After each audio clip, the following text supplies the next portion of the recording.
sorry, y'all. Y'all know I'm weird. Whatever. Hey everybody, what's up? It's your girl BondyBlue. So let's go ahead. Hey everybody, what's up? It's your girl BondyBlue. Okay, follow me on Instagram and let's get into the video. Right? Hey, y'all.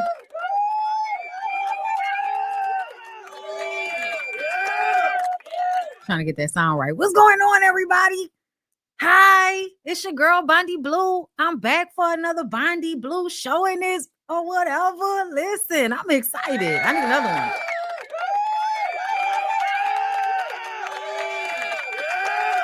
Yeah. Listen, how is everybody doing? I hope you guys are having a great Tuesday, right? That's what today is, girl. I know I'm a little late. I'm sorry. Okay, but I underestimated how long it was gonna take me to get myself together this morning. Okay.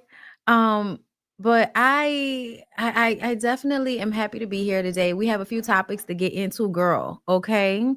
But I need for y'all to do me a favor before we even get into the topics. I need a couple of things to happen. So, first of all, I need y'all to follow BondyBlue Bites. Okay. BondyBlue Bites is my other YouTube channel that I just started. And what we've learned over the years is that on YouTube, girl, in order to protect yourself, it is best to have secondary channels. And I have a secondary channel, but I want to do something different on that. So I want to leave it alone for right now. But I really want to focus on BondyBlue Bites. First of all, I like that I came up with that cute ass name. Let's start there, bitch. But on top of that, I love the organization of it all. Okay. So if you guys would please. Okay, hold up. Let me go to the page. Go to the page right now and subscribe to BondyBlue Bites. Okay. And I'm going to be posting more. I've uploaded more. And do y'all see this? This is all coming up. So on Saturday, girl, the 11th, okay, 111. Come on with me, people. On 111, Saturday at 10 a.m., okay, which is 11 a.m. Eastern time, okay? We are going to start a recap marathon on this past season of the Bell Collective, girl. Yes, hold up. I think I need a cheer.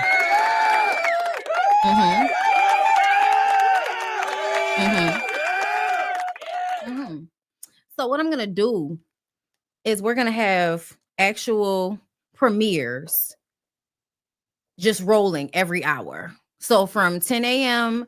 until 6 or 7 p.m., all day long, every hour, a recap will premiere on BondyBlue Bites. Okay. So if you are not a member of my channel, if you don't pay for my content, you only come every now and again to watch the BondyBlue show, or you caught some of the Bell Collective when I did make it public, or maybe my previous reviews, and you want to see what I had to say about this past season that happened, girl, it's going to all be in one playlist. It's going to all be released on Saturday. So if you ain't got shit to do on Saturday and you like my content and this is something you haven't seen, set your notifications, girl. Go over there, subscribe, click notify me, and it'll let you know as soon as everything starts rolling on Saturday. Okay, so thank you so much for supporting. And of course, there will be more stuff being posted on that channel. That's breakdowns of the stuff that we do here on the main channel. Please don't forget to subscribe to the main channel, because y'all know I should have way more followers than this. Like, let's be fucking for real. Like, it's a lot of people making content, but you know, everybody ain't me. So make sure y'all subscribe to my channel and show that, you know, YouTube ain't really hating on me like that. Okay, because sometimes, girl, like YouTube be hating on me just a little bit. Okay. As my girl Jamie would say, just a little piece. Okay. But either way, girl, make sure y'all go ahead, subscribe, get into that. Yes. Okay. And Sean, I would network. Okay. I'm glad you said something though. Okay, because Have Plenty will be here on this channel. Okay, so just so y'all know, I'm doing my next Now That We're Grown. I posted it on a community page. I don't know if y'all saw it. I know a lot of people have been missing my Now That We're Growns. Y'all really wanted it. Y'all really was like, Bondi, when you coming out with the next one, well, boom, bitch, I got 2 that I'm about to come out with. Okay, 2 that I'm about to come out with. Hold up, where's the post? Okay, I hate the way they set this up, y'all. I really do. It's annoying the way they set this up. So when we go to the community, we can't see like just the post. Like, it's annoying. Anyway, the next 2. Yes, here we go. The next 2 Now That We're Growns will be Have Plenty and I Like It Like That.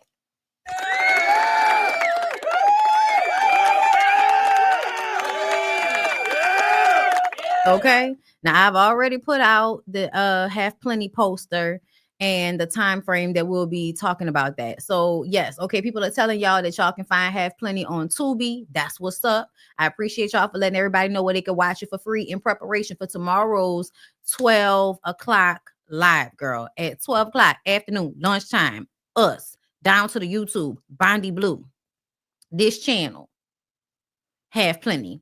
Okay. And y'all, this is one of my favorite movies. Like, it's literally in my top 10 favorite movies of all time. And I watch it all the time, but I specifically love to watch it during the holidays because it is technically a movie happening during the holidays. Okay. So it's a holiday movie, so to speak. Specifically New Year's. Okay. So I can't wait to do this.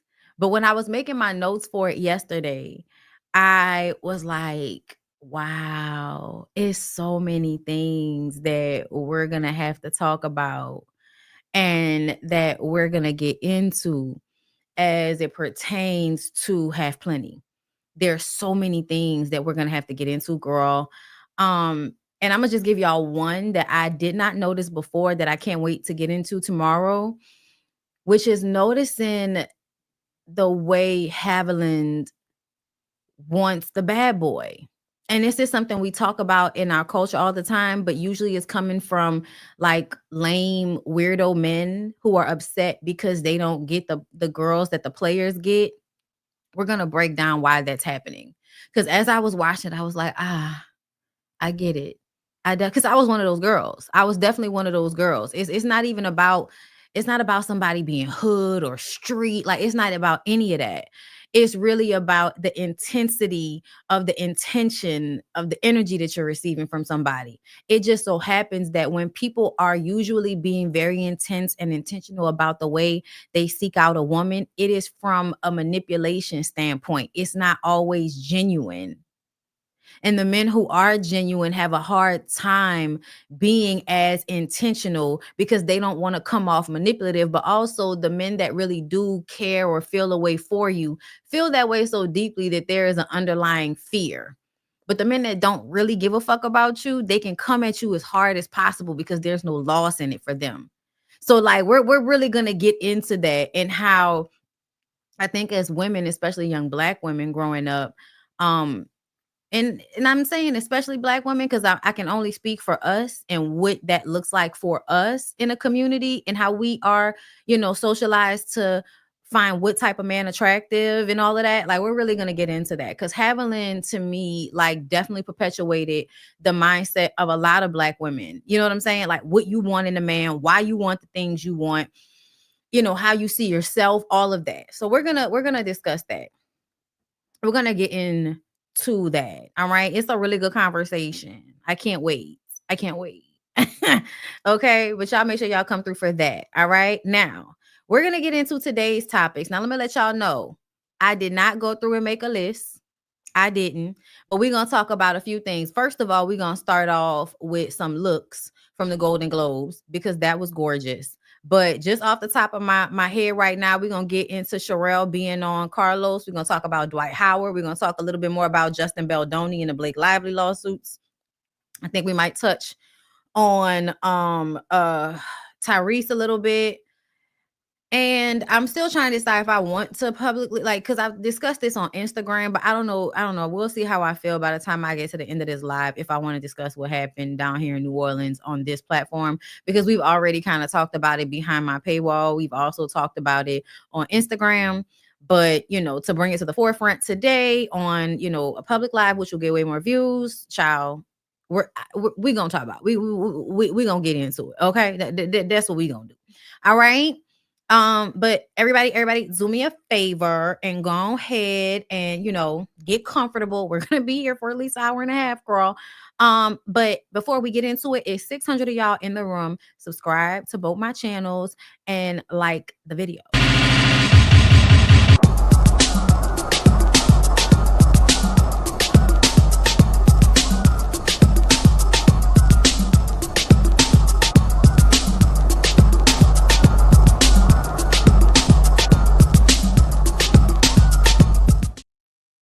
Okay, so I felt like because the Golden Globes were on, they were giving looks.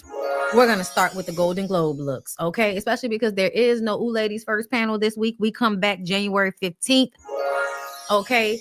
So let's get into the looks. Let's start off with everybody's fave, Zendaya. Okay, listen, I had to do it because Zendaya looks amazing. Okay, I love the color, I love the hair, I love the pose, I love the jewelry, the old Hollywood vibe of it all. Just everything. I was here for the shoes. Also, everybody noticed the rock on her finger. Apparently, she is now engaged, and we're gonna get into a little mess that was put out there today on social media. We're gonna have a conversation. Y'all know a lot of y'all's mindsets about things are stuck in an era you didn't even grow up in. So we're gonna have to talk about some things. We are, but Zendaya, everybody, hold up, what? Because I need the girls. Hold up.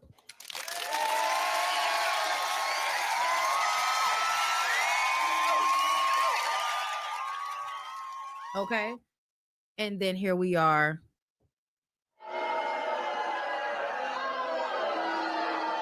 And this is not because I don't love Carrie. Please be clear. I love Carrie. Carrie is a beautiful woman, but there are a couple of things going on here.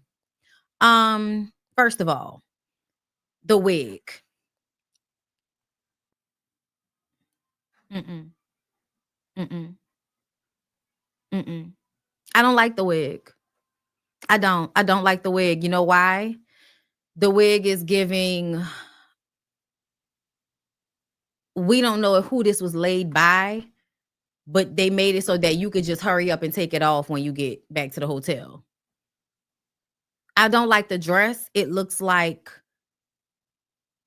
paper mache, like what they put in the bag. If you gift wrap something or you go and you get a little gift down to the Walgreens before you go to the baby shower, girl, you go get the bag and you get the paper to put in there and a card that you sign right there on the steering wheel before you go into the event, girl, into the event.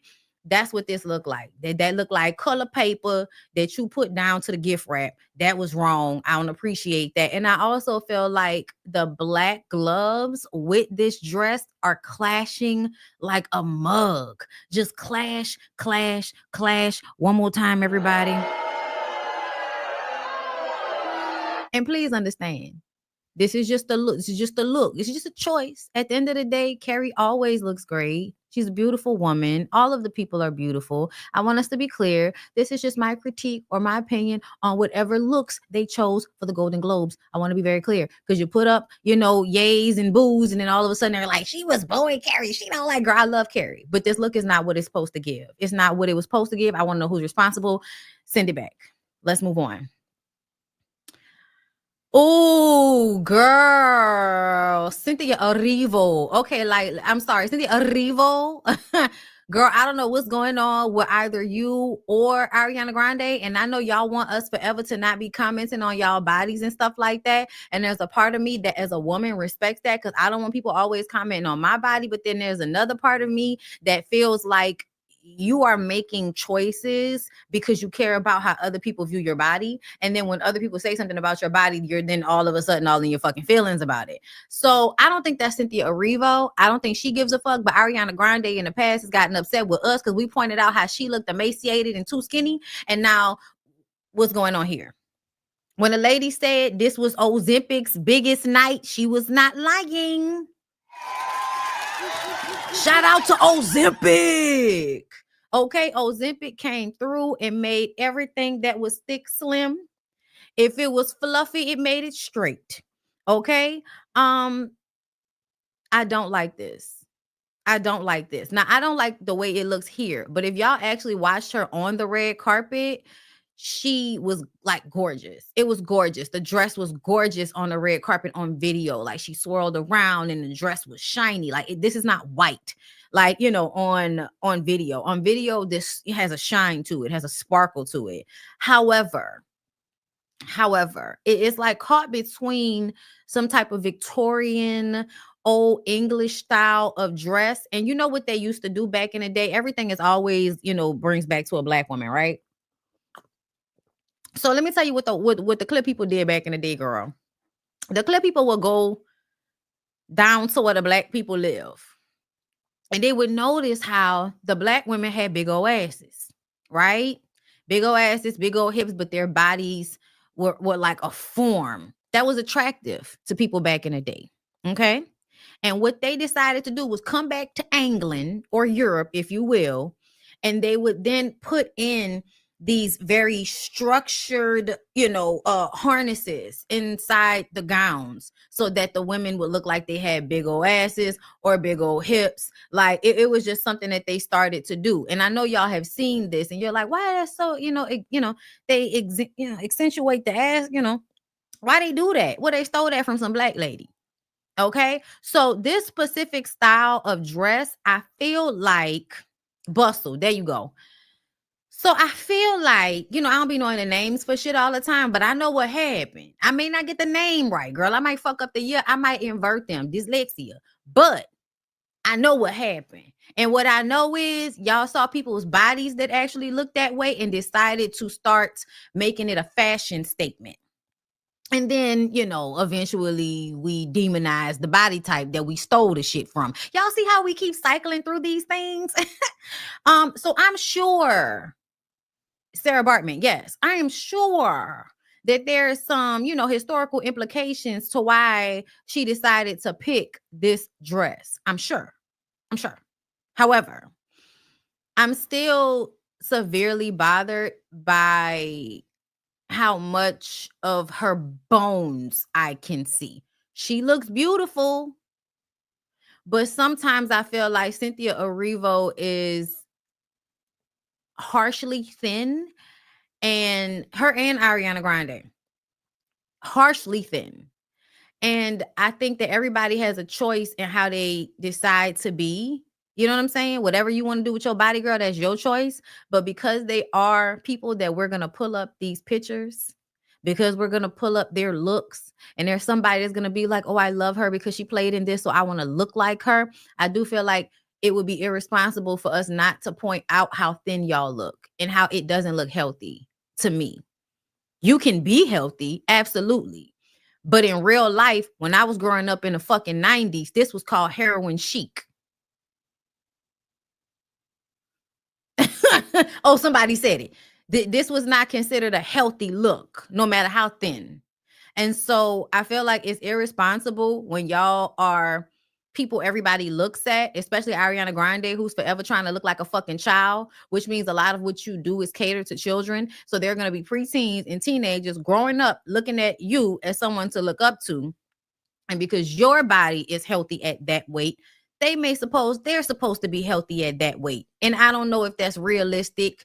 And if you're going to come out looking like this, then we're going to have conversations about it. Do I still feel like you are a beautiful human alien entity, Cynthia Erivo, Ariana Grande? Yes. Y'all are beautiful, otherworldly looking bitches. I love that for y'all. Okay. But it's something about seeing everybody's bones during this, you know, award season that gives me pause. She looks amazing. Let's continue on. Child, if they ain't a nigga I love more than Gregory, girl. Y'all may not like Gregory, but I love me some fucking Gregory, girl. I know that's not his real name, but he is Gregory. He's Gregory. Okay. And I love him. And I love him. I actually like this. I like this a lot. And it's something that I would have wanted to wear. I like the little chain with it. I like that he got the chest hairs out. They look like he got a tattoo on his titty, girl. I'm here for all of this. I like it. There was even like this little video where he like looking down and they bring the camera towards him and he kind of like looked up. I was like, oh, I'm blind. I like it. I like the swag. I like the swag. I like his swag. I like, yes, Tyler, aka Gregory. Okay. I like that he wears whatever he wants to wear. I like that whatever he wears sometimes makes y'all question his sexuality, even though he's told y'all that's not him. I love that y'all do that though. I love that y'all, because I honestly feel like, why not? Why not? Why not? What is he? Who knows? Everybody can be attracted. He can get it. She can get it. Y'all all want it anyway. He does. He has an it factor. I like it a lot. I like it a lot. He's definitely my, my type of fellow. Strong soul, shoulders. Look at his shoulders. You know what I'm saying? He be clean as fuck. Very smooth. Smart. I like him because he gives calm, but please don't push me because I might fuck you up. That's what you know what I'm saying? Like, I like that. I like men that seem like they like so bored. They want to keep they cool when you try to upset them, but they literally in their mind like, am I gonna have to shank this nigga? Like, I love. Girl, I'm here for it. I like the suit. I would wear the suit my damn self. Okay, I love it. Yes, Ingenue Ellis. Okay. Now, this was very important because Ingenue Ellis made a statement with this look. Okay. Now, I don't know why they caught her with one eye almost closed. I hate when people do that to me. When you got a little bit of a lazy eye or one eye stick a little bit more than the other, right? Because like one of my eyes stick a little bit more than the other, girl. Okay. It doesn't matter. I'm gorge. It doesn't matter, girl. It doesn't matter. Okay. But I'm pointing it out because I hate the fact that this is the pic that, they chose where, like one of your eyes probably stuck because of your lash. You know what I'm saying? And you gotta get your squint together, you know what I'm saying? So it's even, you know what I mean? But she looks beautiful. However,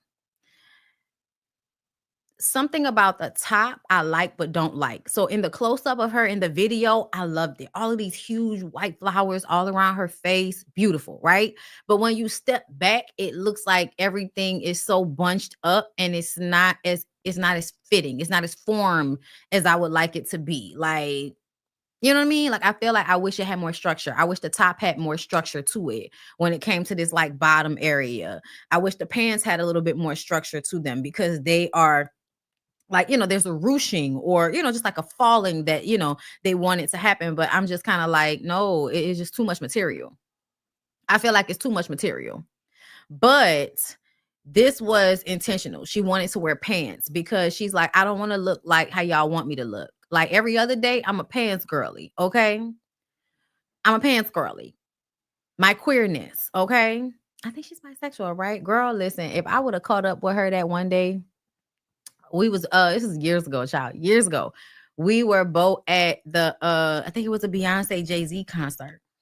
We were both at the Beyonce Jay-Z concert, and I remember seeing her, and I was just like, is that Ingenue Ellis? I couldn't remember how to pronounce her name at the time, but this was like after Ray. So I knew who she was and like really liked her at this point because I pay attention to certain actors. She's one of those actors I've always kind of paid attention to. And I was just like, after I saw her kind of like run past me, because she was like running somewhere. And I just remember thinking, that is a pretty lady. Like, like, oh Lord. Okay. I was like, don't let me run into her. Okay. But I know, either way, everybody's older now. But she's still beautiful to me. But this was back in the day. Yeah, I don't like the look, but I like why she wore the look. There are parts of the look that I love. Okay. I also like those earrings in the, the swoop with the earrings, girl. I'm feeling it. The look low-key reminds me of my junior prom look. It was a dress that I had on, but it was very much a Billie Holiday thing. And my hair was blonde and my mom straightened it. So it definitely had this same type of vibe going on. And I had a flower in my head. I wish I still had those pictures, but y'all know Katrina don't love none of us. Okay. I have no pictures. Okay, girl, let's move on. So Quinta is always like so mid when it comes to looks to me. And it's not because she can't give extra. It's because something is always just off. And whoever is styling her, I feel like sometimes they don't know what to do. So this dress, beautiful. Love the dress. Think the dress looks amazing on her frame.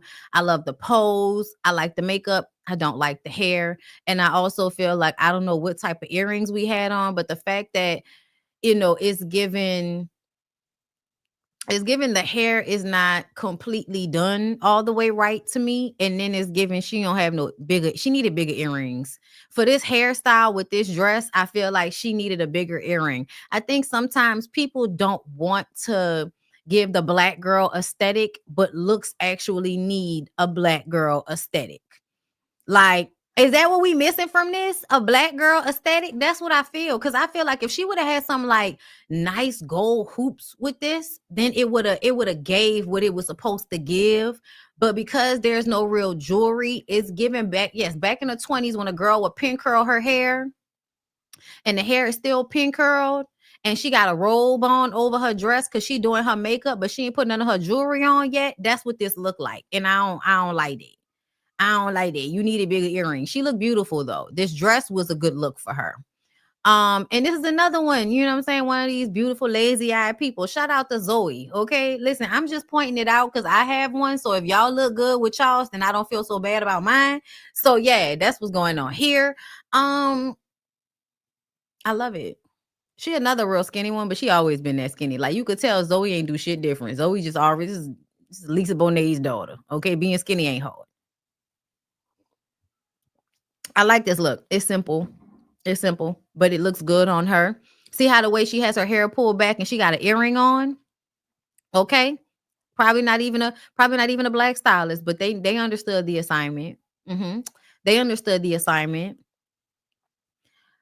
Okay, I forget this man's name, but I love him. And he always styling and profiling. And in all honesty, he shows up. His style, the way he dresses, y'all put it in the comments for me, please. The way he shows up on red carpets, to me, I feel like is, yes, Coleman Domingo. Thank you. That's what we wanted from Billy Porter. A little bit more, feminized, a little bit more of a feminine look with Billy. But this is what we wanted from Billy Porter on some level. These constant looks and a style that was given rich. You know what I'm saying? And like not rich when it comes to money. No, because see, back in the day, like I feel like in the 50s and 60s. Okay. Okay, girl. Listen, let us know. Really? I had no idea. Thank you for telling us. Listen, all us lazy eye hoes. Hold up. Let me put that in my phone so I can get that. Girl, I be needing eye drops anyway. Let me put that in my phone. Cause listen, whatever helps these days, girl. You never know. All right. Thank you. We appreciate that. All right. Listen, all us lazy eye hoes that need help. Okay, thank you. So Coleman gives everything to me. Like it's the type of man that you think get all of his suits made by a nice old man somewhere that just do real good old suits. You know what I'm saying?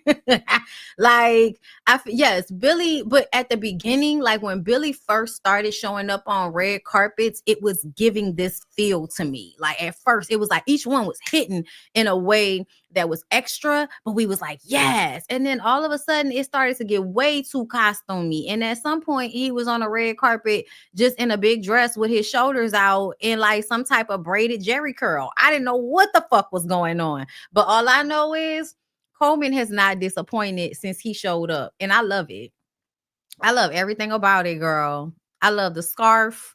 I love the what is this on the lapel, girl? Whatever the fuck that is on the lapel, girl. I love that. I love the ring. I love the pose. I love his face. It's a lot. I'm here for it all. Oh, Janine. Okay, listen. Isn't that her real name? Janine, isn't that her name? Y'all, help me. Y'all know when you watch people on the show, they be the name that they are on the show. Okay. But Miss Girl, okay, came through with the look. First of all, it's given, I might have lost a few pounds, but it's not Ozempic. or I'm too early in my prescription for it to really like come through. But she looks so good, y'all. She looks so good to me. I love the dress. I love the gloves. I love the jewels over the gloves. I love the hairstyle. Do you see how we can see her earrings even though they're studs? Yes. Janelle. I knew I was right. Okay. Janelle. Something with a J, girl. And I'm thinking about Janine because of the show. Girl, Janelle. Y'all know what I'm saying. Ava. Yes. I love her. She's hilarious. Y'all was real mad at her when she made a joke that one time. But this look is everything. I love this look on her. I thought she looked amazing. I love the style. I love the short hair. That was definitely a look on the red carpet. A lot of short hairstyles. She looked good. Here comes our girl, Shirley Ralph. Yes, for the Shirley Ralph. Girl, Shirley Ralph has been like with her foot on y'all necks because as an older woman, she knows what works for her and she sticks to it. Okay, hold up. Let me, where is it at? I need to give her the.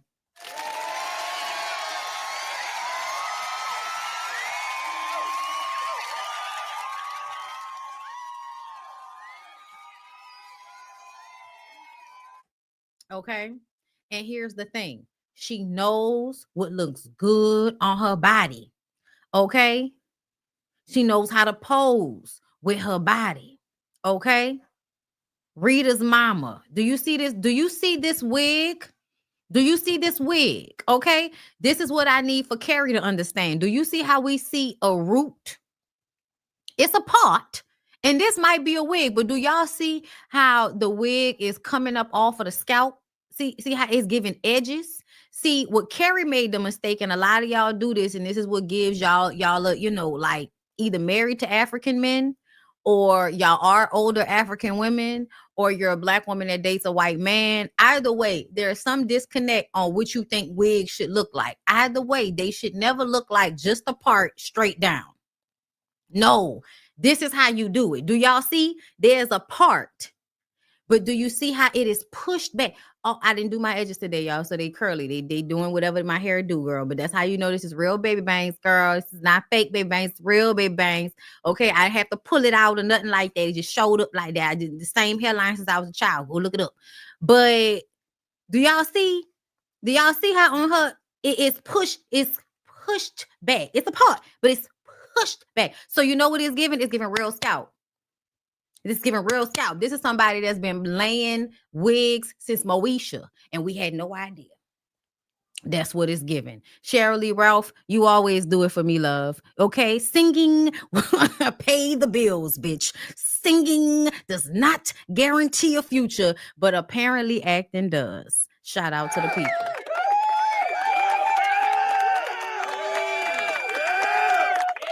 Oh, yes. Oh, yes. Oh, yes.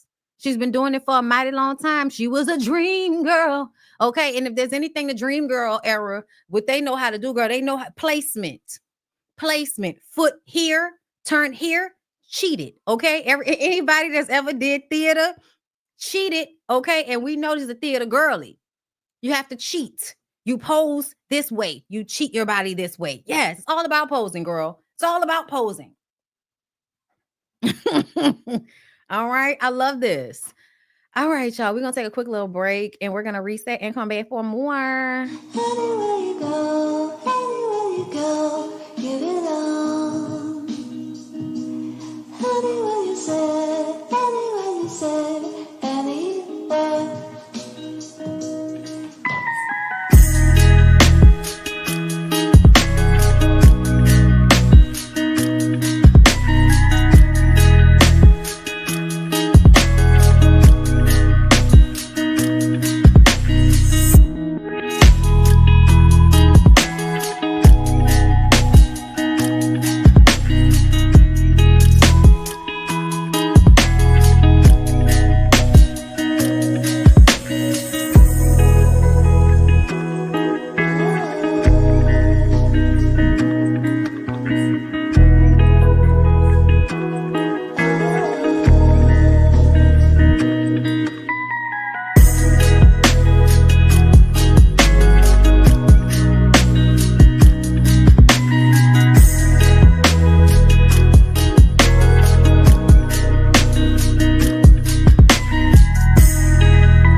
Right. Okay.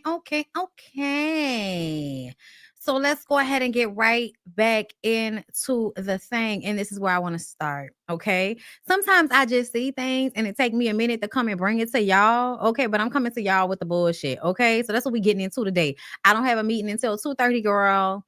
So hopefully we're going to get through all the things I want to get through. I hope y'all are enjoying the video. Like the video, share the video. Let the people know down to the YouTube that you are enjoying BondyBlue's content, girl, because they hate on me like a soybean burger, bitch. It's not cute, but here I am.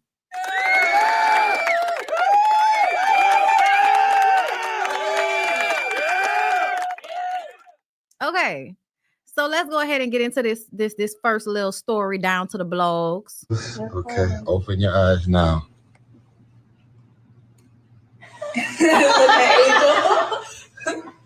Oh my goodness! Oh my goodness! Wow! Yeah. Wow! Dream is like, is she happy? Is she not happy? Hi! I'm so happy! Hi! Oh my gosh! Not my robe hanging up. Merry Christmas. Wow, this is so cute. Oh my gosh. Oh my gosh, I love it. Merry Christmas. I love it. Yay. And we're going to sit around and have meetings. I see. Merry Christmas. The TV. Close. Okay, open your eyes. Okay. All right. So this is what made it funny, right? The comments. So apparently this is Tyrese. And y'all know he got that little girlfriend that he show up with every now and again when he's not arguing with Samantha, the ex-wife, about child support or, because she's not getting any alimony. But this was the little girlfriend. I'm saying the little girlfriend because she's younger. She's much younger. I also feel like he's using her. I know everybody will be like, oh, she using him because look how he's spending money on her. Yeah, I feel like grown adult women, a lot of times you learn that these types of financial gestures really don't make up for how much them niggas emotionally suck from you every day. Like it's not an equal trade-off. Even though you thought it was gonna be an equal trade-off, you thought getting money, access, and a lifestyle from being with a rich, toxic energy vampire, like you thought it was gonna be an equal trade-off. But at some point, you start to feel like, nigga, I'd rather record from a cell phone in my car before you build me a studio at your house, so I have no reason to leave or go anywhere else. Okay, because that was the first thing that came to my mind was, is this his house or her house? And the reason why I say that is because he is so stingy. Like, I don't know if y'all pay attention, but most of the time, Tyrese is somewhere complaining about the fact that he doesn't want to give any money to his baby moms, his ex-wives, and the children that they have together. He wants to give what he feels like they deserve and nothing more, regardless to what the court system says. So when you are literally fighting with Samantha over what? I think Samantha wants $10,000 a month and he doesn't want to give her that. He only wants to give her like $2,000 or $3,000 a month, even though Tyrese makes about $100,000 to $200,000 a month. Yeah. I don't know if y'all know that, but Tyrese makes 6 figures a month. And he's arguing with Samantha about giving her $10K a month for their child. Even though she works, even though, you know what I'm saying, but she works a regular job. I think she's a social worker.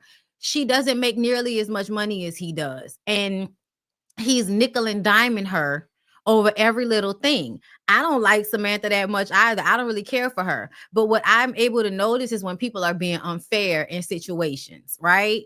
And so what I noticed about Tyrese is he's stingy. He doesn't like to give to those women once he no longer has access to them. And I think he enjoys finding ways to get out of having to give them what would be fair in a situation with somebody who makes 6 figures a month versus somebody that's only making maybe $7,000 a month. You know what I'm saying? Like, it's a huge difference, but he's fighting her tooth and nail on it, right?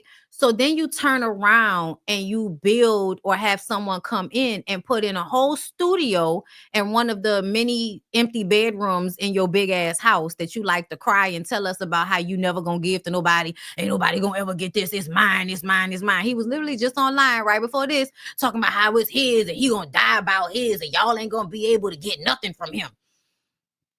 He was just online talking about that. And now you pop up with building your Boozelli, a studio, a content creating studio in one of the bedrooms in your house.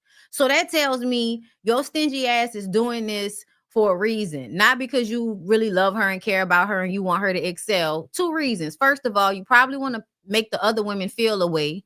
You fighting them over money, and you probably spend more than that putting this studio together. The money that you're arguing with Samantha over, you probably spend well over that to do this.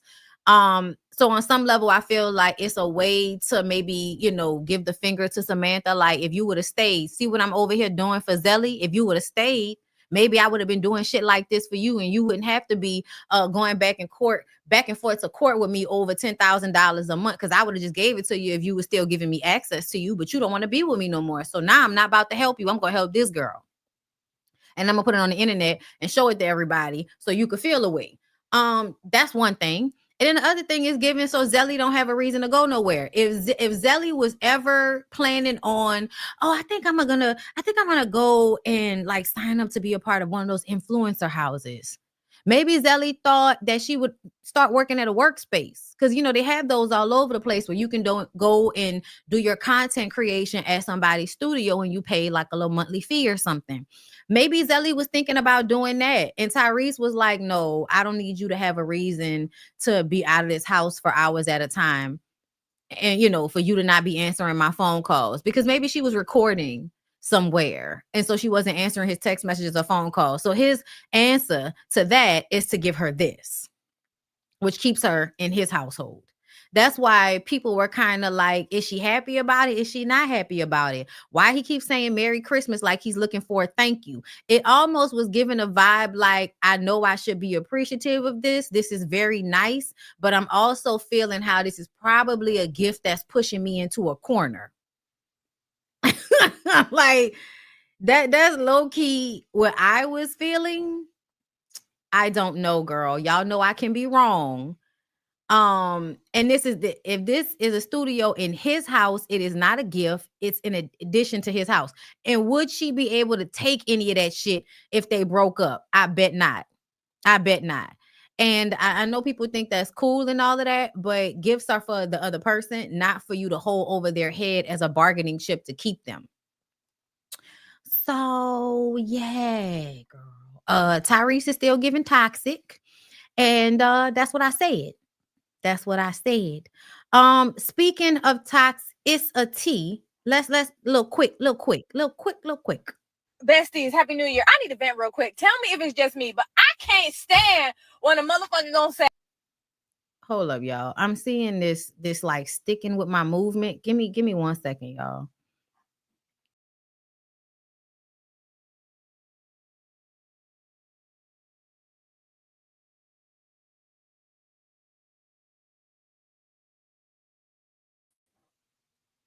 It's still doing it. Hold up. Okay, yeah. Okay. Child, my filter was causing a little slug. I guess the internet acting stupid today.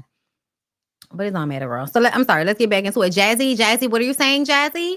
I know I'm hard to deal with. Then ease up! Ease up on the bitch! I know I ain't the easiest person to deal with. Then stop making it hard! Make it easy. If you know that, what's the point of saying you know that you are hard to deal with and you ain't easy if you not finna make it easy? Ease up! Damn! Ease up on the bitch! I know it's a lot to deal with somebody like me. Nigga, lessen the load then! Lessen the load! Damn!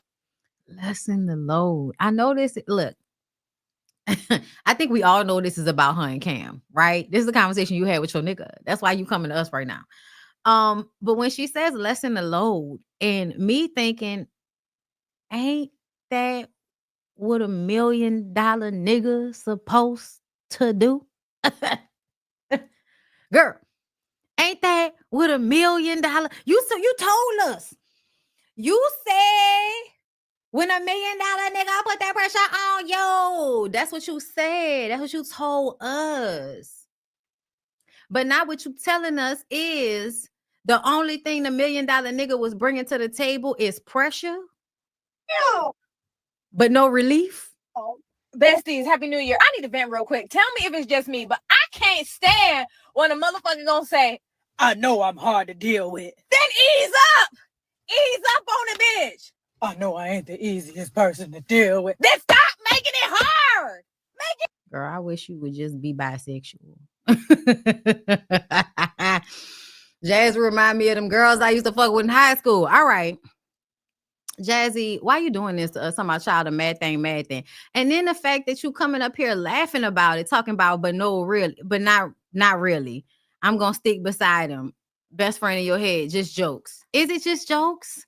I think it's such a play on everybody's intelligence to come out and make a joke about something that we all know is going on in your personal life because your nigga do interviews about it at least once a month. At least once a month, Cam Newton is doing some long ass interview with somebody where in some way, shape, or form, you can see his disdain and his dislike and his disrespect for whoever he fucking. If we didn't know it was you, we would just know whoever Cam is in a relationship with, child, pray for him. They going through it. We would have just automatically known that. And we was paying attention to any of the shit this nigga be talking to other people, you know what I'm saying, about. Especially because a lot of times he's projecting. A lot of these interviews, he's having a conversation. He won't even let nobody talk. Then he'll keep asking the same question. Asking motherfuckers how they been together for so long. How do you do it? It's so hard, nigga. It's so hard. Maybe y'all shouldn't be together. Maybe y'all shouldn't be together if it's that hard. Make it make sense for me. Make it make sense for me.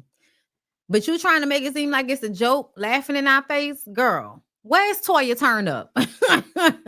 Girl, where is Toya Turn Up when you need her? Now let's get to this Joseph Baldoni and Blake Lively situation. Okay, so y'all know we talked about this, and I told y'all that I felt like I was more on Blake Lively's side because I felt like the things that people were saying about her really did not reflect her, alleged harassment against her. Let me say that again because they ain't come out right.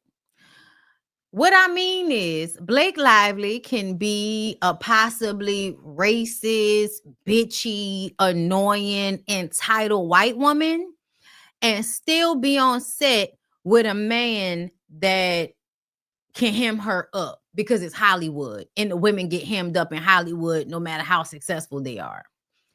I did see some of the interview clips. A lot of things people were complaining about when it came to her weren't enough for me to feel like whatever she was saying was, being answered with what y'all was saying about her. Basically, she's saying this nigga was doing too much in the movie. He was harassing me.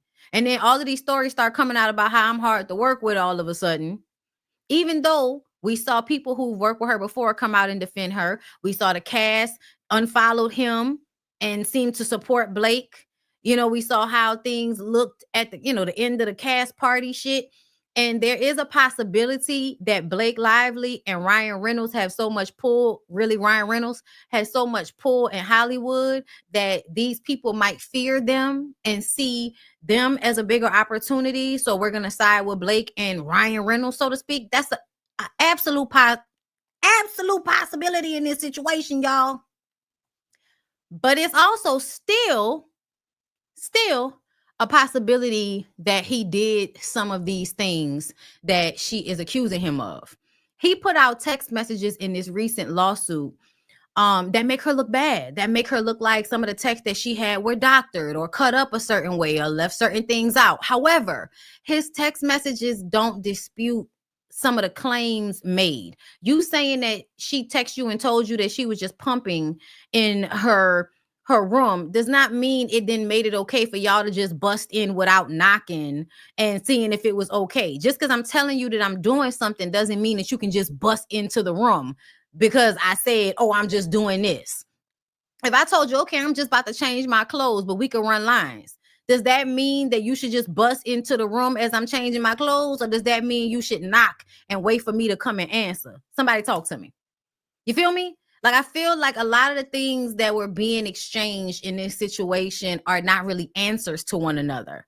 Them saying that Blake wanted the final edit. What the fuck does that mean? And what does that look like? I want to know what the previous edit was supposed to be.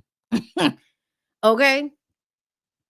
His receipts proved she was lying about the harassment, because there were things about, and then another actress who was also a part of the film said the same thing about, some of the inappropriate comments about people's bodies and, the sexual harassment stuff. I don't know if we can actually say that his text proved that she was lying about that. The stuff that I read, it did not.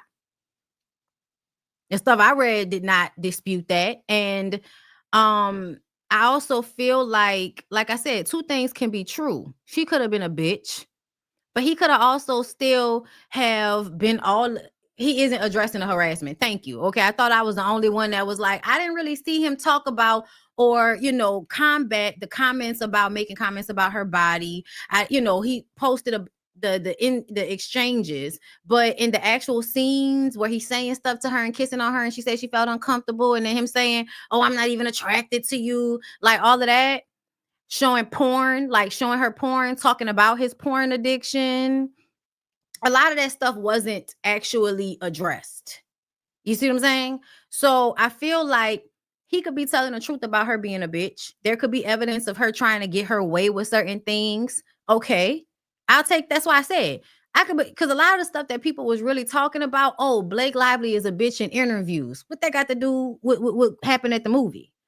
You know what I'm saying? What that got to do with the movie? Ryan Reynolds is making comments about Men Star's ass on the movie. Oh, I don't know when that happened. I don't know what that means. Because I didn't read about that, but I don't know. Maybe you're right. I know they got into it though.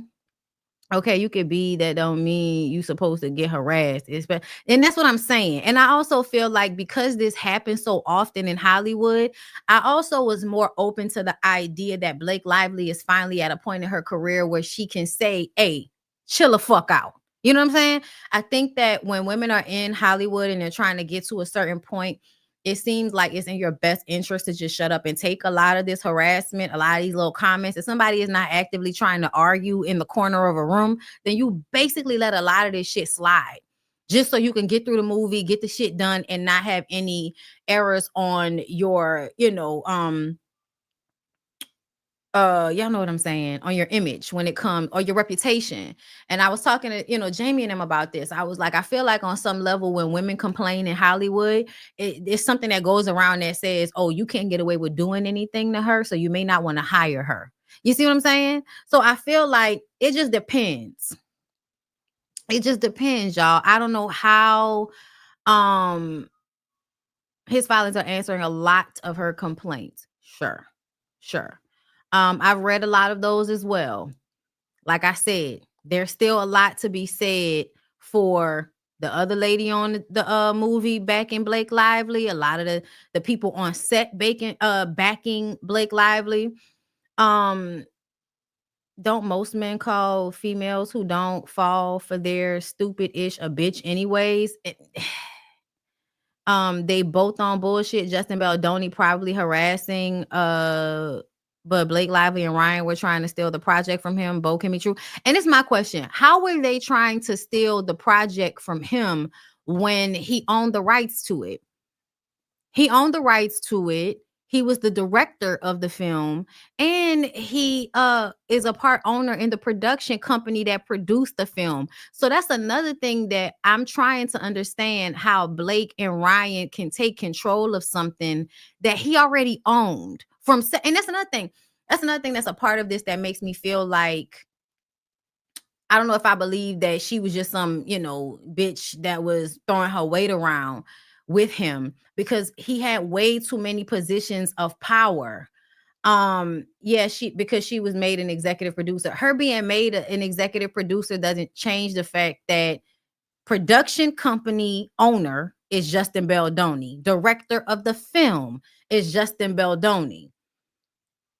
So I just, you know what I mean? Like, I just kind of feel like that doesn't dispute that he still had more power in the creating of this movie than she did. And yes, the book was problematic, but I feel like the book was more so because people were saying it glorified abuse. I don't think it glorified abuse at all. I think it tried to act as if some of this abuse is something that women should forgive. That's what I think. Specifically in the movie and in the book, Blake and her mom, like not Blake, but the character, Lily Bloom. Lily Bloom is basically having an abusive relationship with a man that mirrors the abusive relationship that her mom had with her father. And the dad at some point assaulted the mom in front of Lily. Lily then has this same type of exchange with, I forgot, Raul, whatever his name, Ryle. His name is Ryle in the movie. So that type of stuff. So, and then the fact that you would forgive, like in the epilogue for the book, the writer even talks about how because her mom left her dad, they were able to go on and have a better relationship. But he admits he was wrong for a lot of the shit that he did when they were together. So when the author gets married and has her stepfather walk her down the aisle as a sign of respect to her mother, the father at this point is like, I understand why you did it.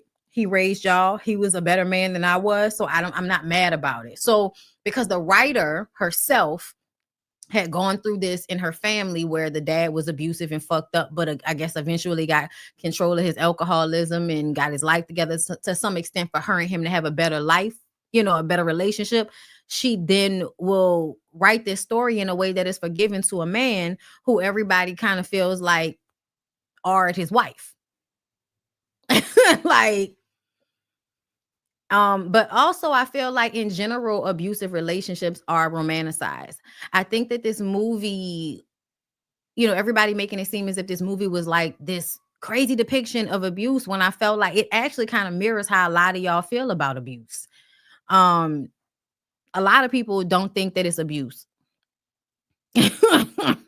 So listen, that's what I'm saying. At this point, I'm not on either person's side, but I am not running to see Justin Baldoni as some victim that this woman, was just lying on. And, I'm not running to believe that narrative. I feel like the truth is probably a little bit more in the middle, that he's a little bit more like she explained than he admits. And she was a little bit more like he explained than she admits. You see what I'm saying?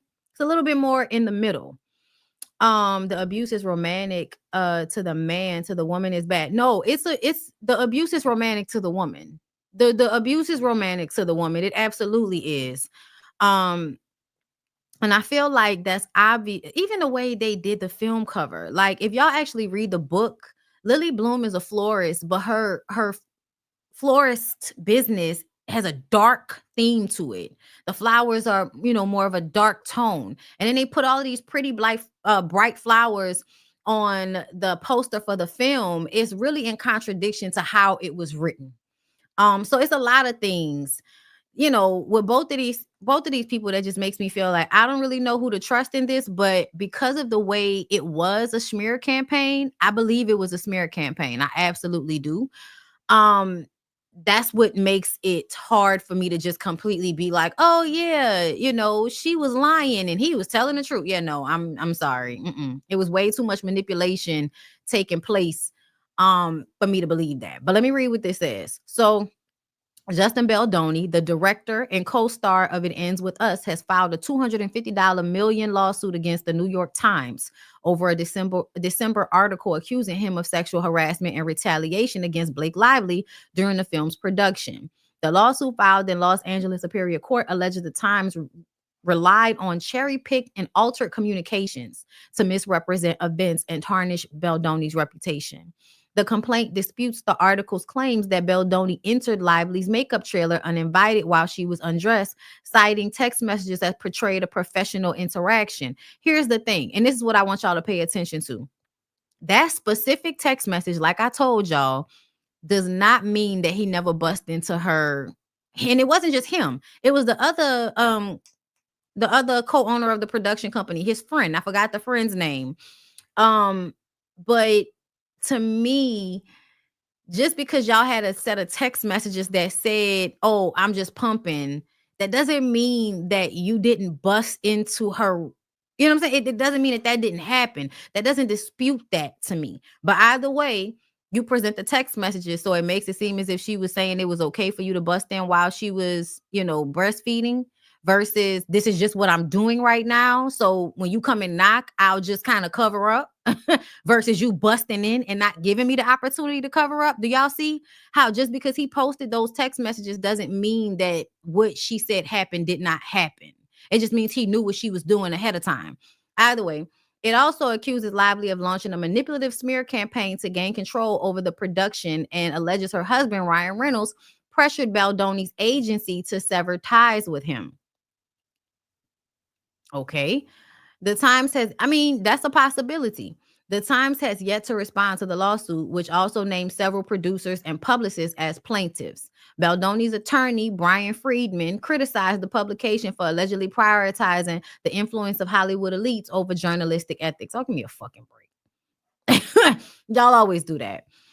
So Lively recently filed a lawsuit in New York accusing Baldoni of his team of sexual harassment on set and orchestrating a scheme to ruin her reputation. She's seeking damages for lost wages and mental pain and anguish. This follows a similar civil lawsuit complaint she filed in California in December. Meanwhile, Baldoni is suing New York Times for libel and fraud, alleging the paper collaborated with Lively to blame his reputation, to damage his reputation by misrepresenting evidence. This is my thing. Why is he not suing her?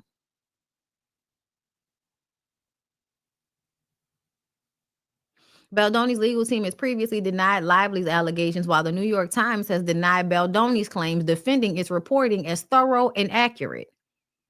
My question, all right, shout out the house to Aaron. My question is, why isn't he suing Blake Lively? I'm just saying, like, she's suing him. She's suing him and his publicist company, that Weary PR company that he and the other publicist who was a part. It's messy. It's messy, y'all. And that was another thing that caught me from jump. He was a part of another PR company that this Abel person, whoever the woman whose last name is Abel is, who kind of helped him do the smear campaign, allegedly, she was working for another PR company. That PR company fired her because of whatever was going on with her and Justin Baldoni. And so now the Abel lady and Justin Baldoni and somebody else create their own PR company and take some of that woman's clients. So, yeah. I am absolutely, lawyer already said they are. So the lawyer said they are, but it hasn't been actually announced yet. Okay, it hasn't been put in yet. All right, well, I'm sure that's coming next. But I think it's funny that she had time to sue you in 2 different states, yet you only had time to sue the New York Times, and then we're waiting on you to sue her. Got it. So Baldoni is suing Ryan. He's the money. Baldoni, they haven't said that just yet. I don't know. Maybe I missed it. But y'all know a lawyer can say, "Oh, we're going to do this." I'm still going to have to wait for it to come out in order for me to be like, "Oh yeah, they did this shit." Okay. I'm trying to see. I think I don't see. Yeah. All right. I don't see it anywhere else. But either way, I think that this is such a back and forth situation. It is absolutely Caucasian people's news. But, our ear is to the streets, so we'll see what happens. We'll see how it all plays out. I'm definitely open for it to be, go either way, girl. It can go either way at this point. I have no dog in the fight. All right, so let's move on. Speaking of dog in the fight. Basketball. So y'all know that Royce, since Christmas has been, ever since Amy Luciani and Dwight Howard have announced their weird ass union that came out of nowhere, Royce has been telling her story. Royce has been online doing videos talking about how Dwight ain't shit. And honestly, the things that Dwight has done to her, I can understand. I can understand, like somebody that's always bringing you back to court, somebody that is an ain't shit ass nigga, and for some reason people always find a way to pedestalize him or act as if he's not the fucked up guy that he actually is. Mm.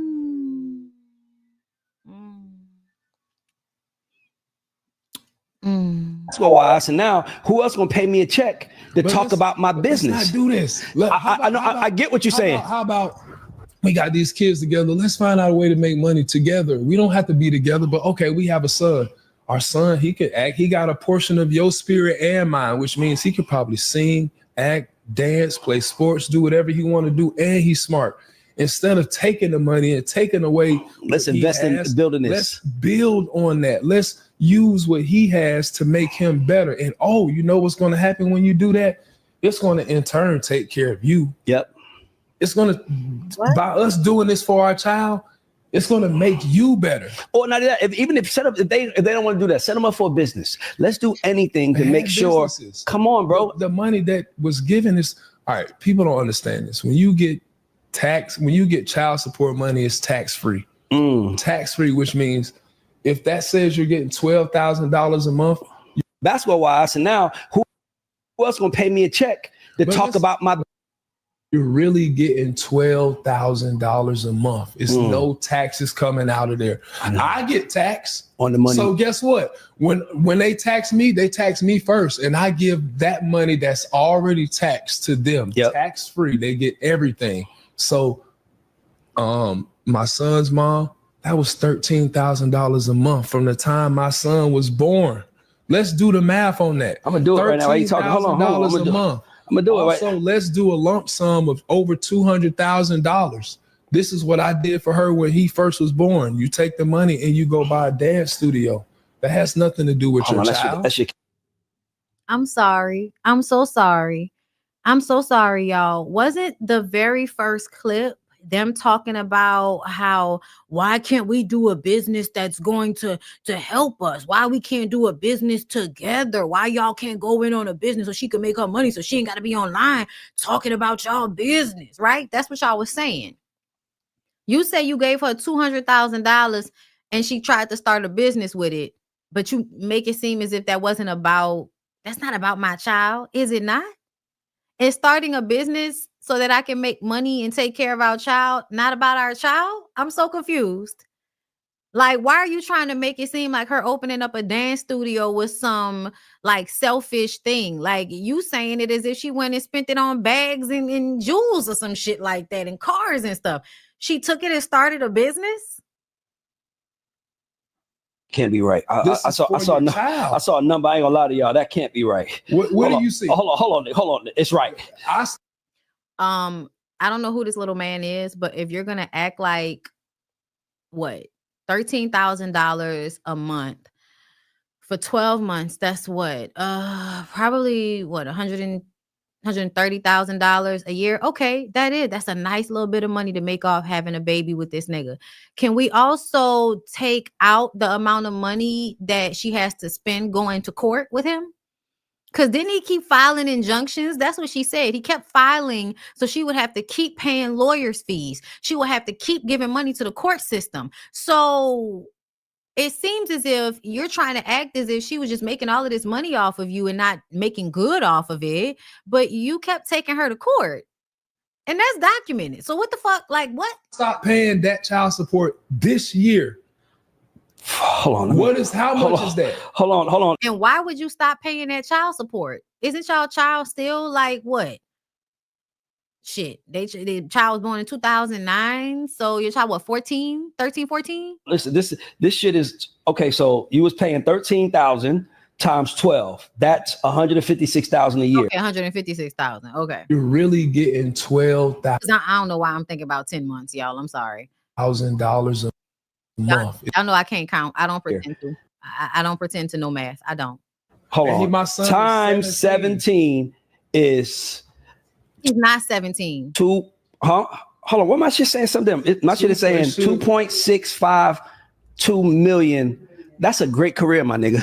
Okay, so you think $2 million in 17 years is a good career?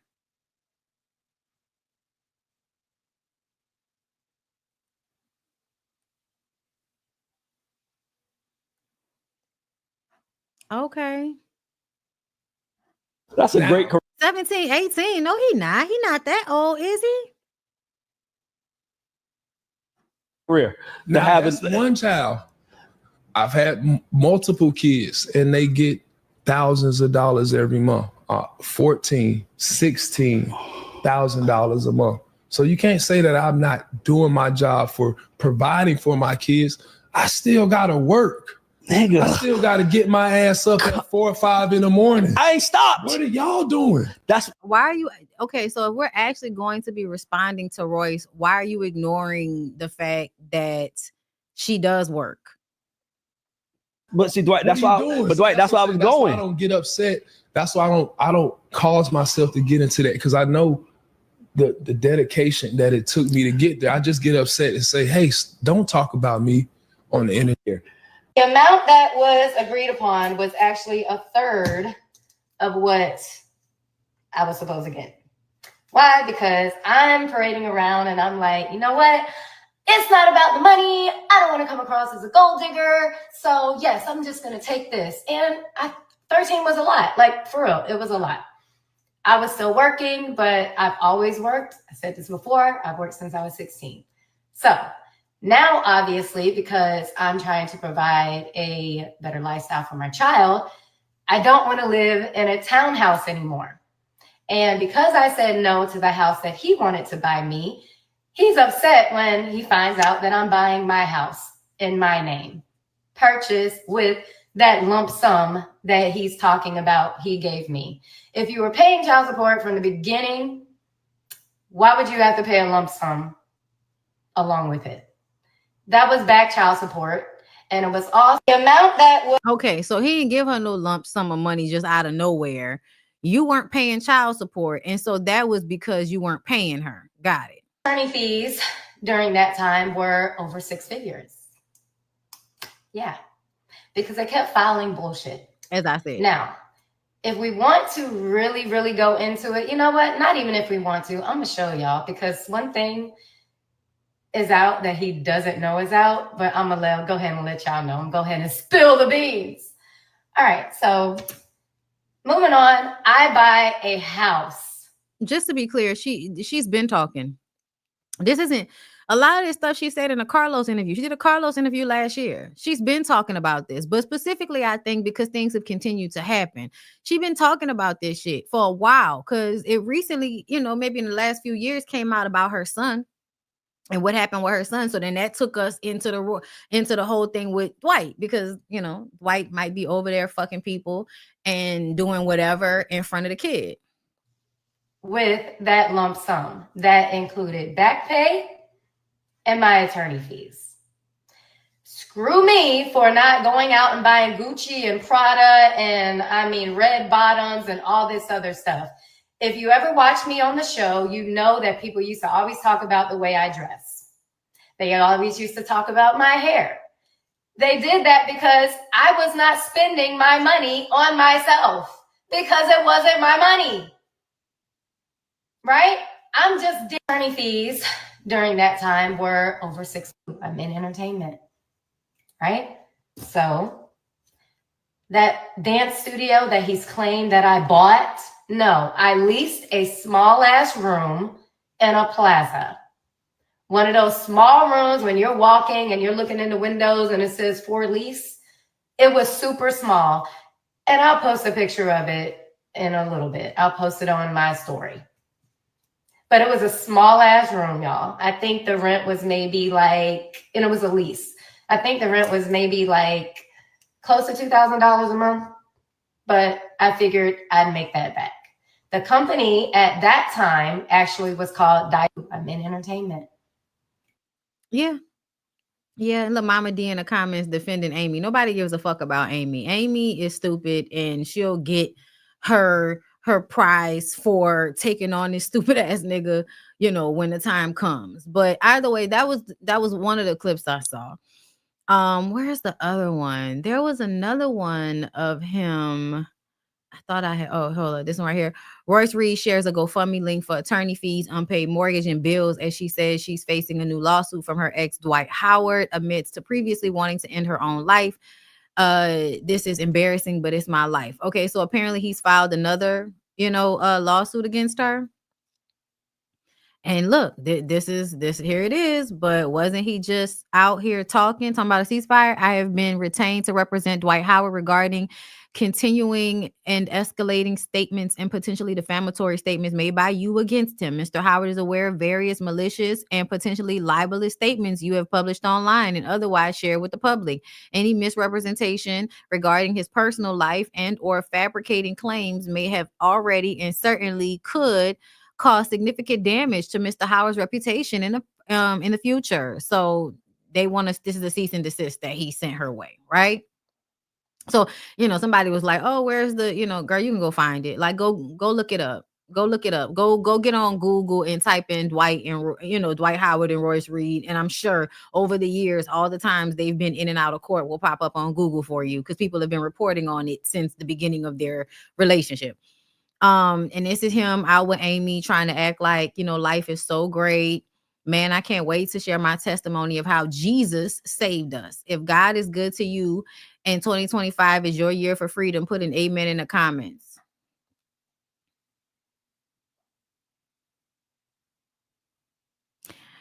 Y'all gonna keep letting these people scream Jesus and convince y'all that they are better than they really are when they aren't.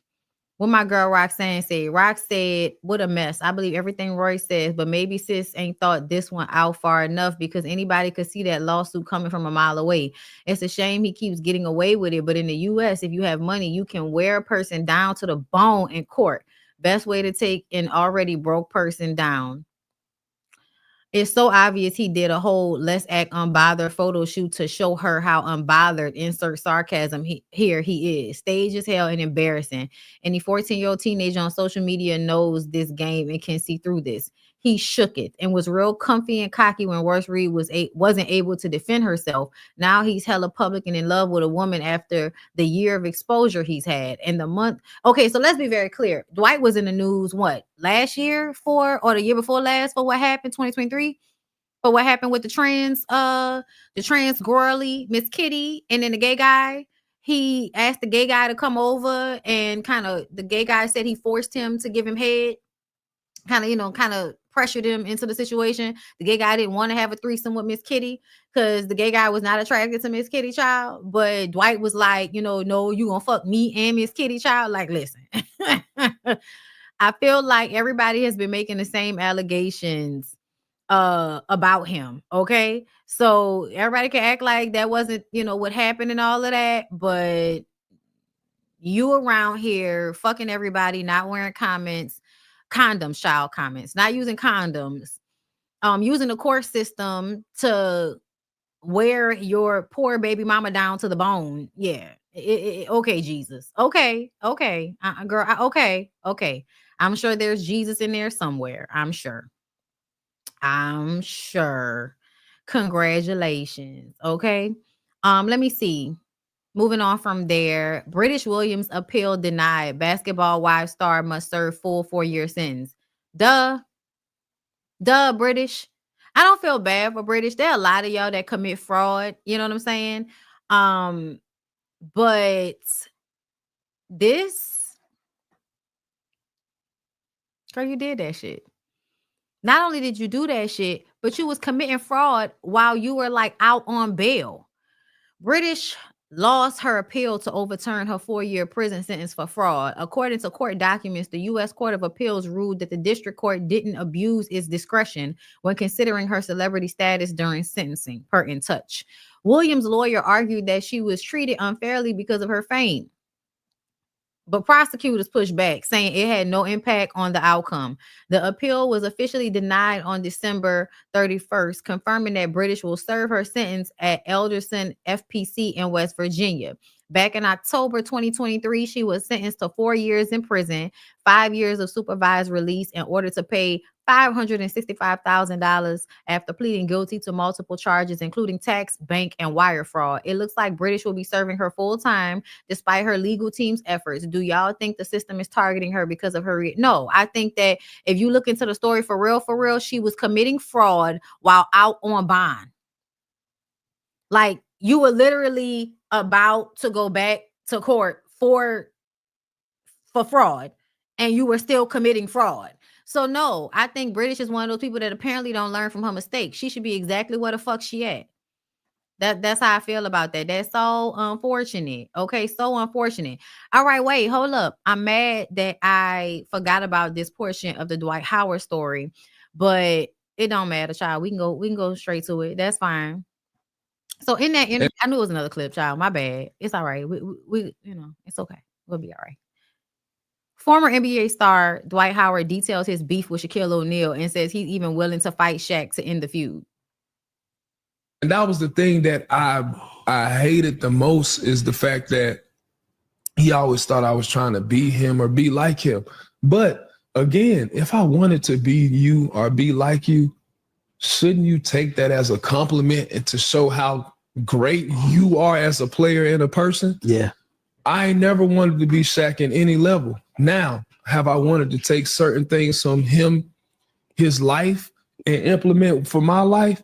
Of Hell course. yeah, I do that with Michael Jordan, Magic Johnson, LeBron James, all these people. Why? Because they have certain things that I'm like, hey, I could use that and make myself better. Yeah. I see how Magic Johnson smiled all the time. I want to smile. Yes. All he did was smile. Yeah, I and forgot have a about good that. time. Yeah. So why wouldn't I smile? Yeah. Magic Johnson smiled and got him all this stuff. So let me smile. All right, Shaq, I just never, he's 7'3", 7'2", big old.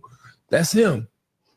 Never disrespected him. Yeah. But he's always had something to say. And, you know, there's times where I gotten upset and I'm like, yo, Shaq, this got to stop, man. Oh, so you actually talked to him about it? I tried to. I literally, during Dancing with the Stars, somebody said that they're really close with Shaq and they were working with me. And I said, hey, man, do you mind sending Shaq a message, you know, to try to figure out like, yo, what's up? Yeah. Can we have a sit down conversation? Because every conversation or every time I hear or see something about you is you disrespecting me on some type of level. And at this point, I'm like, do we need to throw hands? Like, what are we doing? Because I have not ever, like, for me, the only thing I would do with Shaq is mimic his voice. Do like that. But what else can I mimic him about? Like, Shaquille O'Neal is the most dominant center ever. But yeah. But again, he keep saying stuff about me. So it's like, hey, bro, do you really want to, like, do we need to go ahead and squabble? So I'm gonna do this, Chassie. I'm sorry. I'm gonna just say this. Shaq, I would love to referee. I am the culture referee. I'm dead fucking serious. We both in Atlanta. Shaq, I would love to sit you on one side, Dwight Howard on the other side, right in the same room. And I'm trying and like film because to me, y'all two, like the world is too big, and you got two big characters. For one, who brought the same energy. Things that we could do together. There's so many people that we could bring together, but yet you got an attitude about what? You are a grown ass 50-year-old or about to be 50, whatever. No, he like 52, 53. You are. You're 50-something years old. You're twice my elder. Whatever you want to call it. I have no issue with you. But you continue to talk about me, I'm gonna have to come to you. Yeah. And it's not violent, but it's, hey man. What the fuck? We got family, we got kids. So why don't I talk about you online? Or why don't I talk about you publicly? Your family can see this. Your friends can see this. You got people that know you that can see this. So I'm not going to disrespect you as a man, first of all. Yeah. But you keep doing it. Yeah. So I'm going to have to come talk to you man to man. Here first, let's Chassie. Let's do. I'm trying to tell you, we do it at TNT because I'm a fan of y'all. I was finna roll up to the studio wherever he at and say, hey, yo, bro. What's the I deal? roll with you. I roll. Hey, listen, I roll right with you. I'm not it's not like a fearful thing or anything like that, but it's just like, yo, so we done passed the basketball. You not in the NBA. You done did your time. I done did my time, and we still going. Yeah. We still going on with the pettiness. So at what point does it stop? And do you have a real issue? Because if you do have a real issue, let's get it. Let's move past it. Okay, enough. So Shaq said, Cap, I don't beef with peons and you have no opportunities. And that was the thing that I hated the most, is the fact that he always thought I was trying to be him or be like him. But again, if I wanted to be you or be like you, shouldn't you take that as a compliment? All right. So Shaq responded and basically said, boy, bye. Don't nobody care about you, and you have no opportunities for me to take. To be very clear, y'all, I don't know what world everybody's living in. I know Dwight Howard is a well-respected basketball player, meaning he's respected as a basketball player, but he's unhinged. Dwight has been unhinged. And I do want to say, Shaq probably said all of the shit he said. Like, I think Shaq probably said a whole bunch of little slick shit about Dwight Howard. I haven't heard it, but I'm sure it happened. And yeah, why you just don't send a cease and desist to him? Because you know that if you started that type of battle with him, he could fight it. That's how you know you picking on Royce, because you feel like she can't fight back. Like you a bitch ass nigga. You a big ass bitch ass nigga. Because look at you. Like, look at you. At the end of the day, it seems as if you have a very hard time dealing with the fact that people are going to say things about you that you don't like. And it is completely out of your control. That whole interview sound like him losing it or crashing the fuck out because people said some shit about you. So what? So what? The only thing that I feel like that actually ruins Dwight Howard's opportunities is Dwight Howard. You are a weird ass Jesus freak, but also sexual freak, angry, narcissistic ass nigga. Like, you sit there and you act like you're all calm and shit, but no, you're crazy. Like, it's obvious that you're not all right in the head. You're not all right in the head. Like get over it. Who cares? And the truth of the matter is, you could send a cease and desist all you want to, but you probably can't really sue her for any of the shit she said if she can prove that it's true. So everybody talk about, Royce, being sued for libel and all of that. He would have to prove that the shit that she said was a lie. And if I was Shaq and I had the money to do so, and I think Shaq does, I would probably send Royce some money to pay them lawyers' fees just so she could fight that nigga off of her, just to get back at him and do it in a way that is on the up and up versus getting down in the mud or coming outside the studio to fight with you, nigga. Nah, I ain't gonna do none of that. I'm gonna send Royce some money and send her some real good lawyers that I know will make you look stupid in court. She may not be able to afford it, but I can. But to me, I just kind of feel like Dwight Howard is one of those people that will never fully be a happy person because he keeps trying to be delivered from something. That's why he's in the comments with Amy Luciani talking about Jesus and all of this type of shit. Nigga, what are you talking about? You are a whore. You're a pansexual whore. There's nothing wrong with him being pansexual or a whore. But it's weird to me when you do those things, when you have deviant behavior, so to speak, and then you throw Jesus on top of it so that everybody can, forgive you for all of your sins and shit. But you're still that person. So all you're going to do is return to that same behavior once you get tired of pretending like that's not who you really are. Just be who you are. Stop trying to oppress who you are. Stop trying to suppress who you are. Stop seeing so much shame and guilt in it. Just be a pansexual man fucking with whoever you want to fuck with, instead of, I think, doing it at times and then feeling bad about it and then feeling embarrassed about it, and that fueling the way you have an obsession with caring about what other people think about you. It's an extension of how you're not comfortable with who you truly are, to me. To me, you don't really like who you are as a person.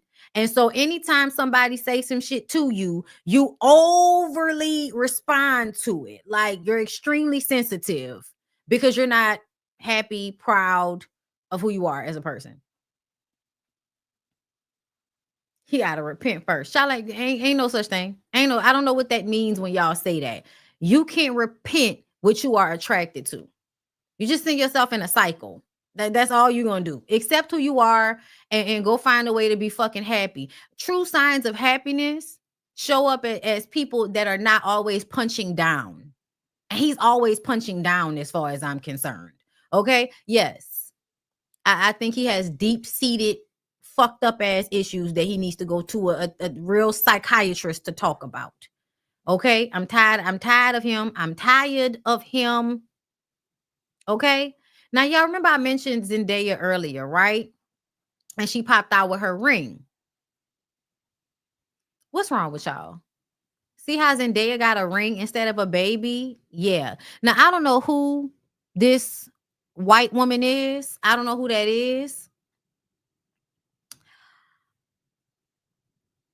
But I'm really annoyed with those of y'all that always want to shame some woman for having a baby before she got a ring.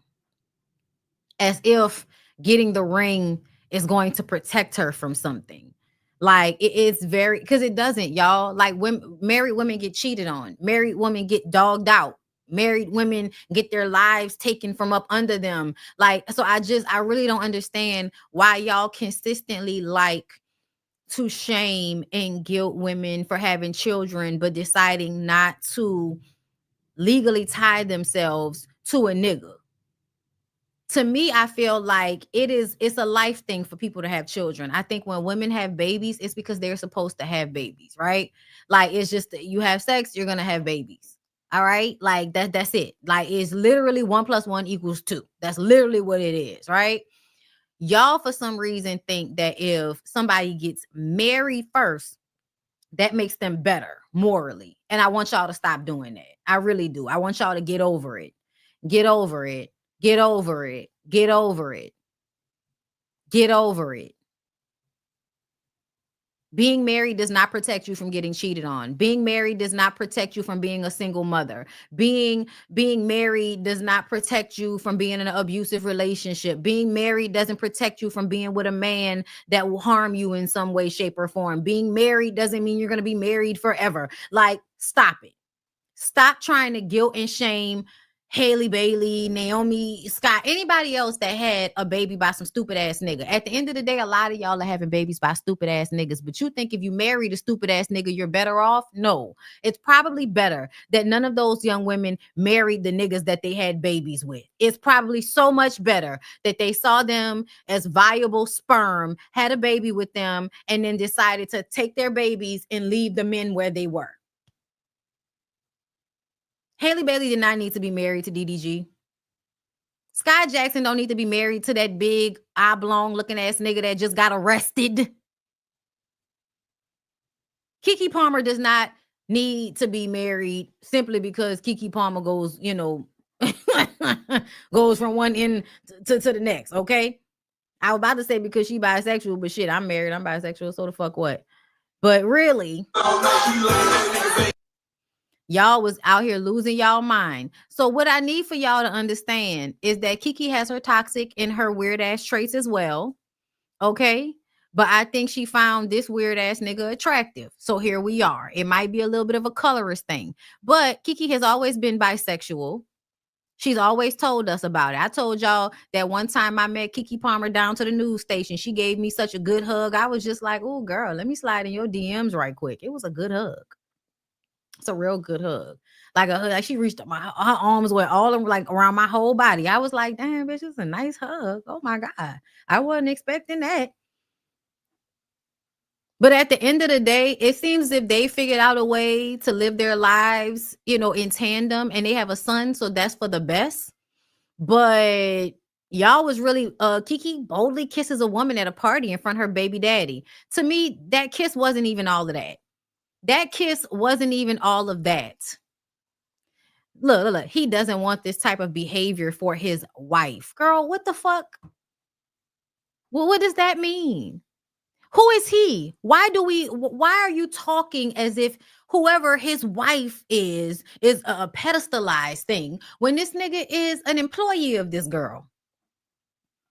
I'm gonna need for y'all to get y'all lives together. We live in a capitalist society.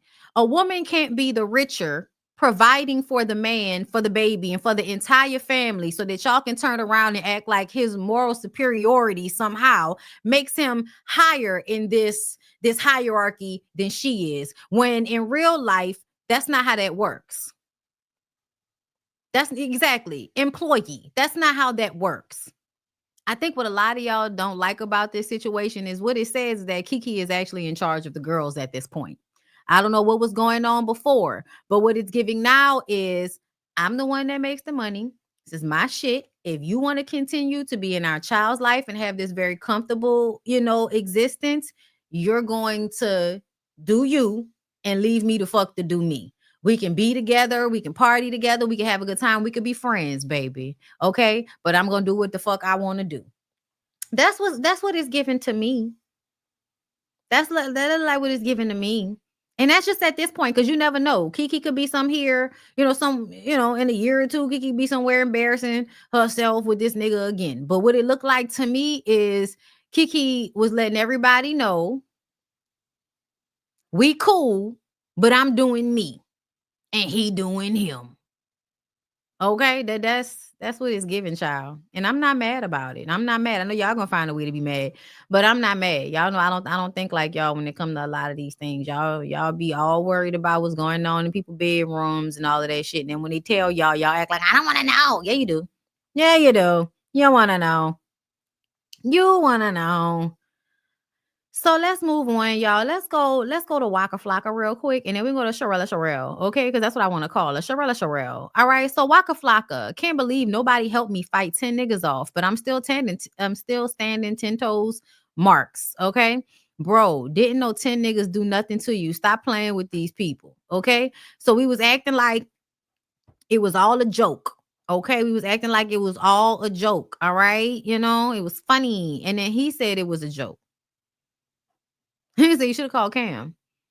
All that jumping brick squad was doing in the early 2000s because niggas is old now. Waka Flocka said he got jumped by 10 people and nobody helped. This how it came out of 2024. Damn, my boy ain't have Trump number. Listen, call your homeboy. Tell him send some people. So then he showed up like this after everybody was clowning him. Crazy y'all nigga believe that shit. Crazy y'all nigga believe that shit. So this is the gaslighting for me. So I need for y'all to understand how big of a gaslighter people are when a story with actual physical evidence of them looking like somebody fucked them up hits the internet, and then you act like we crazy for believing it. Sir, what part of your nose, eyes, like what part of this was AI?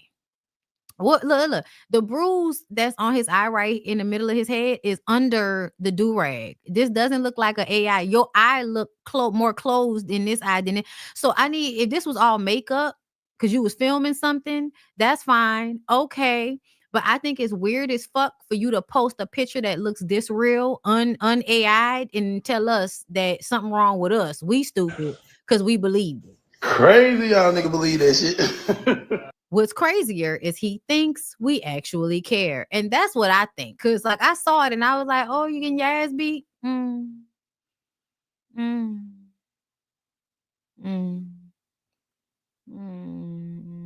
That's what I thought. And then he shows up, which honestly, y'all, this makes me like, nigga, this is a filter. Boy, I'm getting rid of this. My spring break is gone. So Waka Flocka seemingly hides his black eye with filters and large emojis after posting his battered face. That's what I'm saying. I was like, because it looked like you could still kind of see whatever was on his nose and the eye. Like, I feel like you could still kind of see it. It looked like a filter. Yeah, see right there? Filter. TikTok filter. TikTok has the best fucking filter. Don't tell us it wasn't real, nigga. It looked like your eye messed up. It looked like you was looking for sympathy and we didn't squad up. Nobody yelled brick squad when we found out you got beat up. Because remember, you was online being paid to get the niggas out there to vote for Trump. And then we found out you wasn't even really voting at all. So you've been giving us fake for a minute. So we ain't been fucking with you since then. We really won't fuck with you at all since you and Tammy broke up, okay? But we wasn't fucking with you, Waka. And so if you got beat up and you put it out there and we was like, don't nobody care.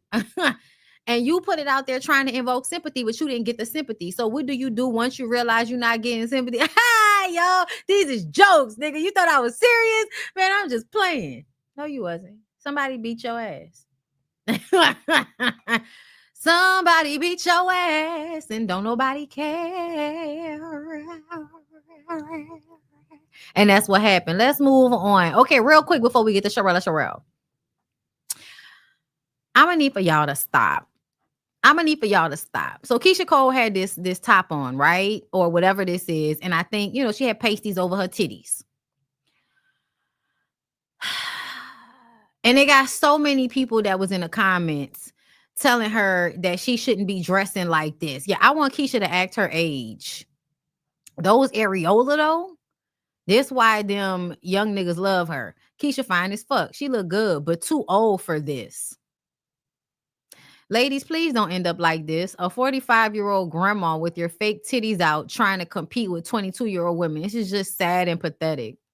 That's a huge, I don't know who Mulholland Lover is, but you sound like somebody that really hates women who age well and are able to get whatever men that they want, because you want women to be over some hill after 35 and no one to want them, so that even though they're beautiful and fine and successful, they won't see themselves that great. So they'll want your no count having ass.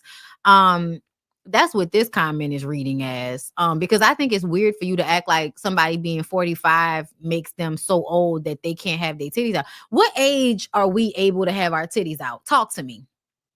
Because when the girls are in their 20s and they have their titties out, y'all call them hoes and 304s and shit like that. So you judge them for whatever they're doing then. You demean them. And to me, when y'all call women, especially men, when y'all call women hoes a lot of the times, it's so somebody will feel like it's okay to do something to them because they presented themselves in a certain way. So now if they get hurt, we can just blame them for it.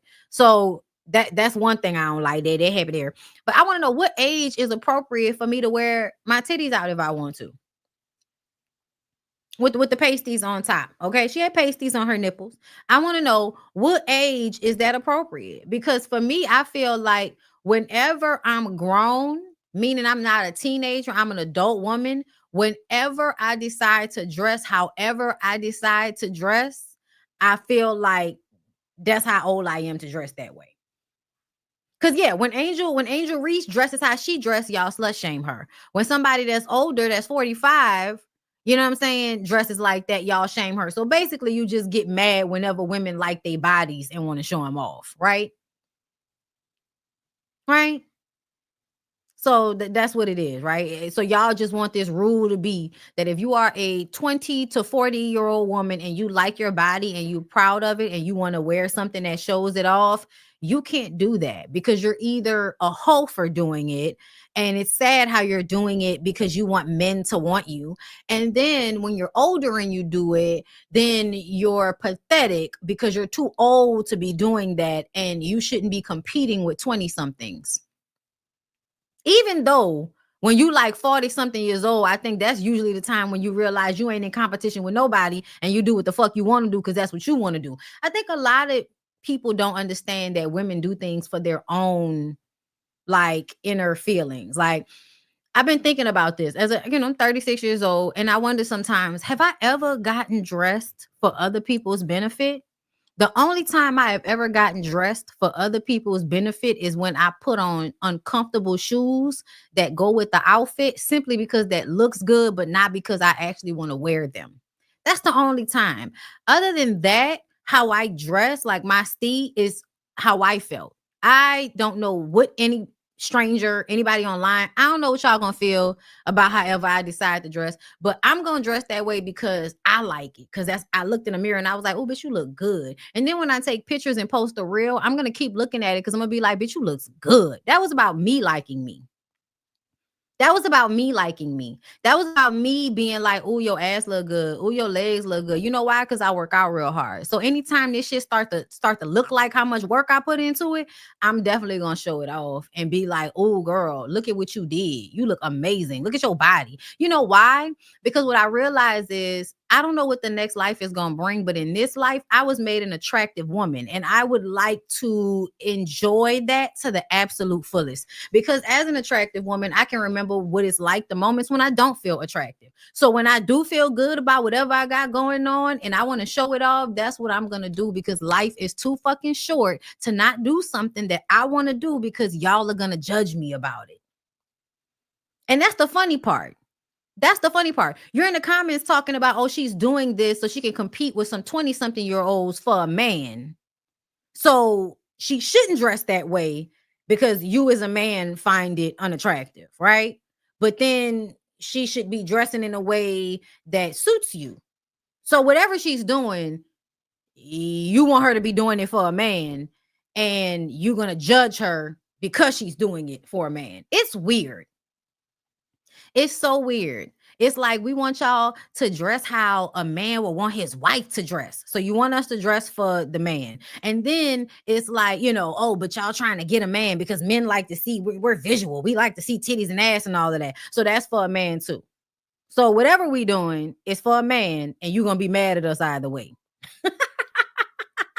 So the overall lesson here is to do whatever the fuck you want to do and don't care about what anybody's going to say. Can y'all imagine how Dwight Howard would feel if he was a woman?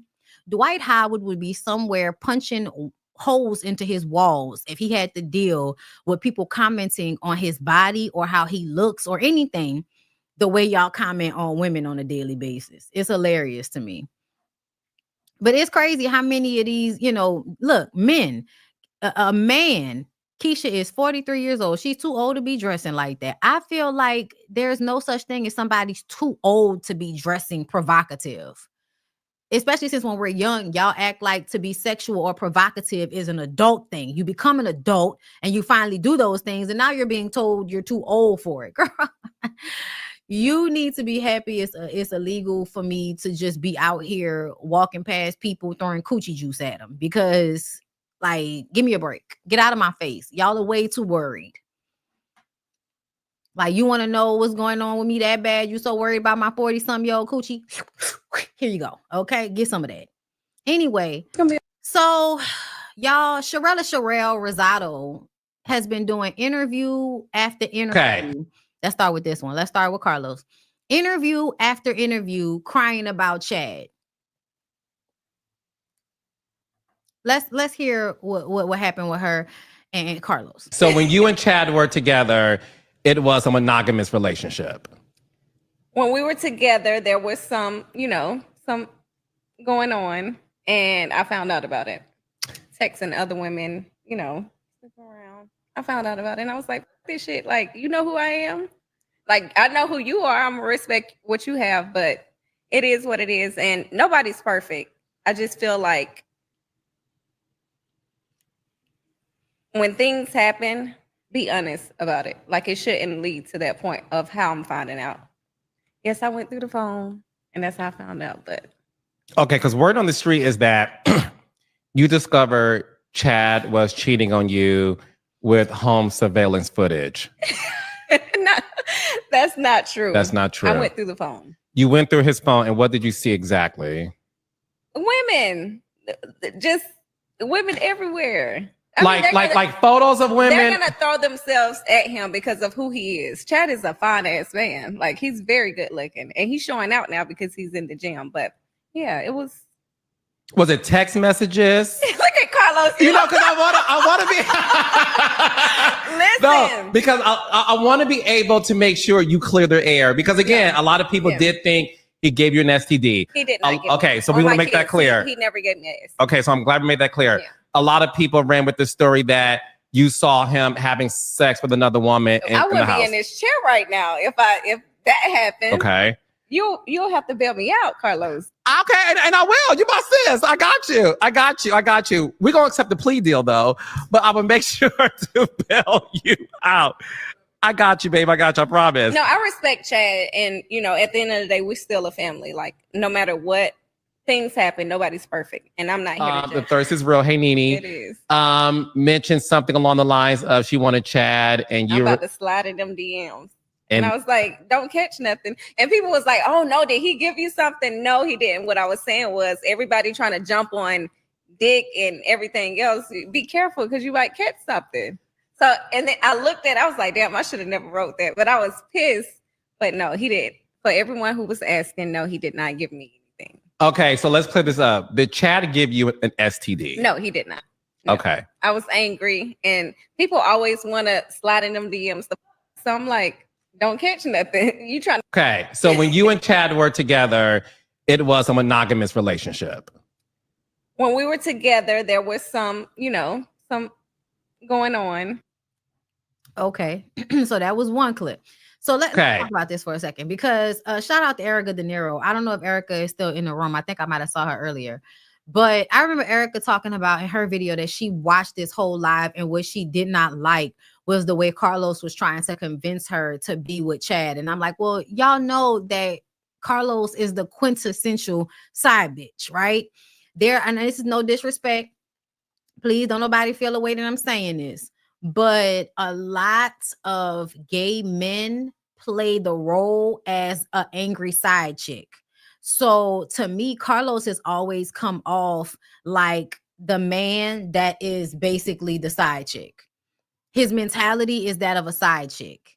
Like he wants you to prove your worthiness to an ain't shit ass nigga. Like he wants you to, be on top of your man, sucking and fucking, so he ain't never gonna leave you for another bitch. Like, cause y'all know how the side chicks will come out and say shit like, if you was doing this, if you was doing that, then your man wouldn't have left you. And it's like, no, I think that what the truth of the matter is that people get bored. People like the attention of other people just as a way of being. I think Chad is a very egotistical man. He probably likes getting attention from a lot of other women.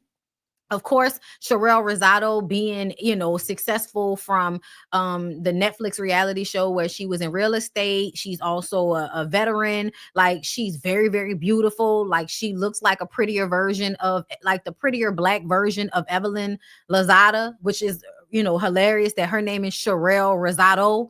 They look similar. They have, similar names. But at the end of the day, I think Sharelle is more impressive. And I think probably partially the reason why Sharelle is more impressive is because as a black woman, she had to go get her bag. She had to go work for her shit. Yeah, I'm beautiful and all of that, but I had to go do something with my life versus just looking for the next black athlete to view me as a preference and then, pay for me to live my life, which is what I think Evelyn was on. I don't shade her for it, but that's what she was on. So Sharelle showed up as somebody that was like a better version of Evelyn, if you ask me. Okay. Now, when we really look at this situation, I feel like, it's about accepting who a man is, right? So you can see that this nigga's gonna need other women in his DMs to make him feel good about himself.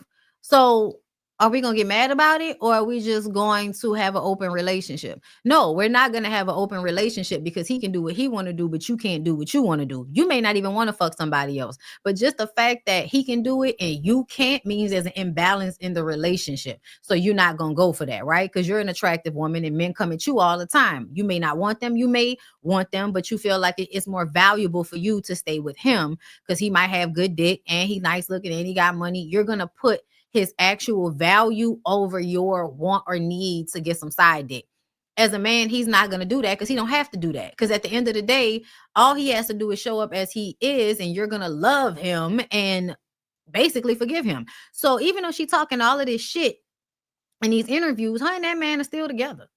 That's what it's given. He crying over her on the internet and she on the internet crying over him.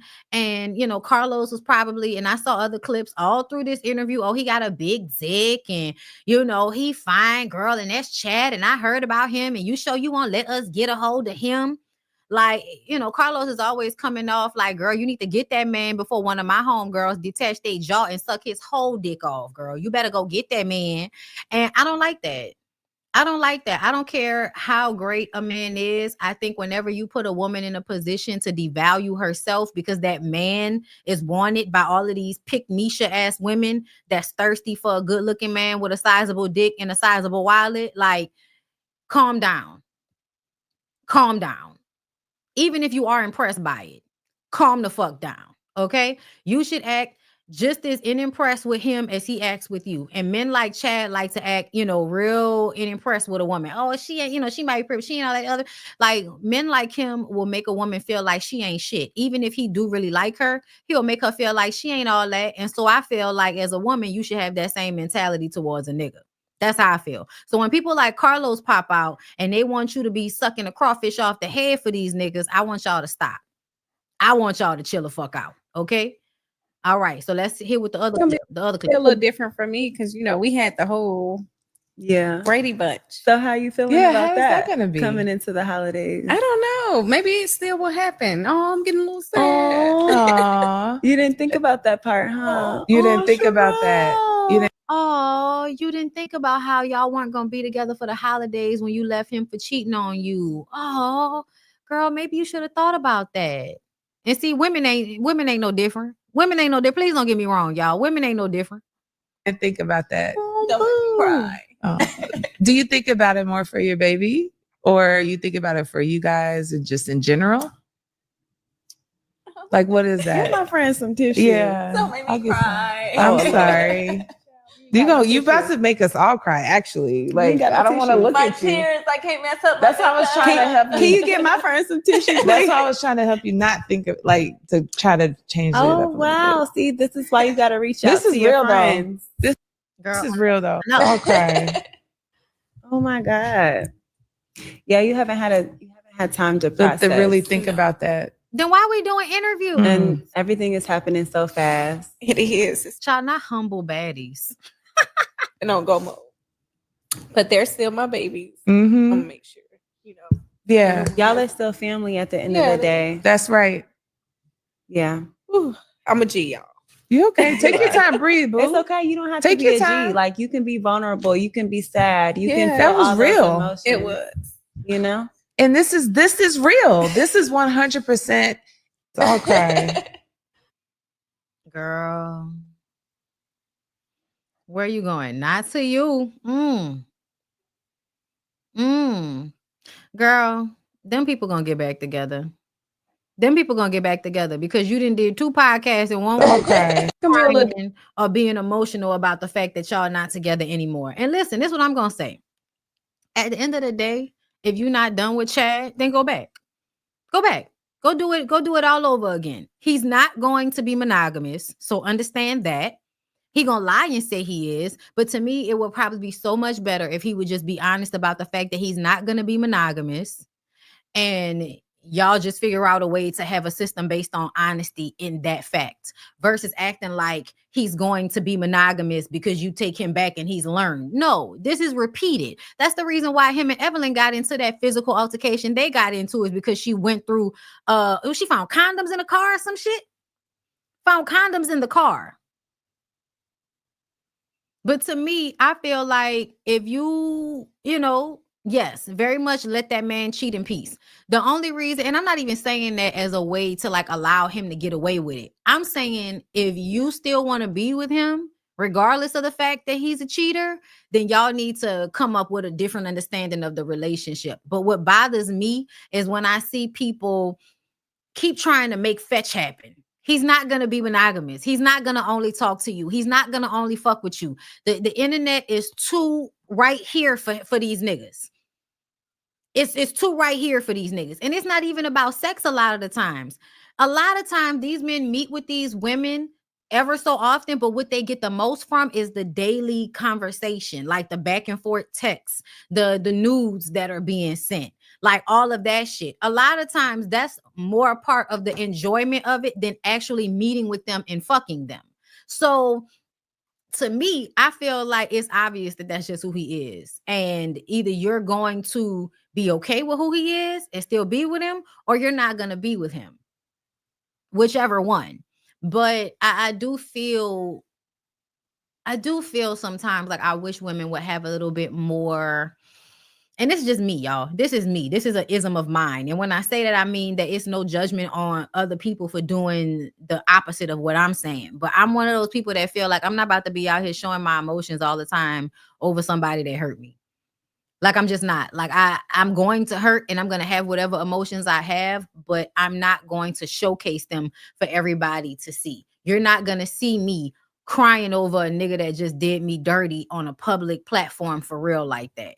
Like, I want to cry in private. You know what I'm saying? Like, bitch, I won't cry to my friends over the phone or in person. I want to cry in the shower. Okay. I don't want to cry about it in no interview. And I understand you can't control your emotions. So please don't misunderstand me. I know in that moment, it probably just kind of caught her off guard.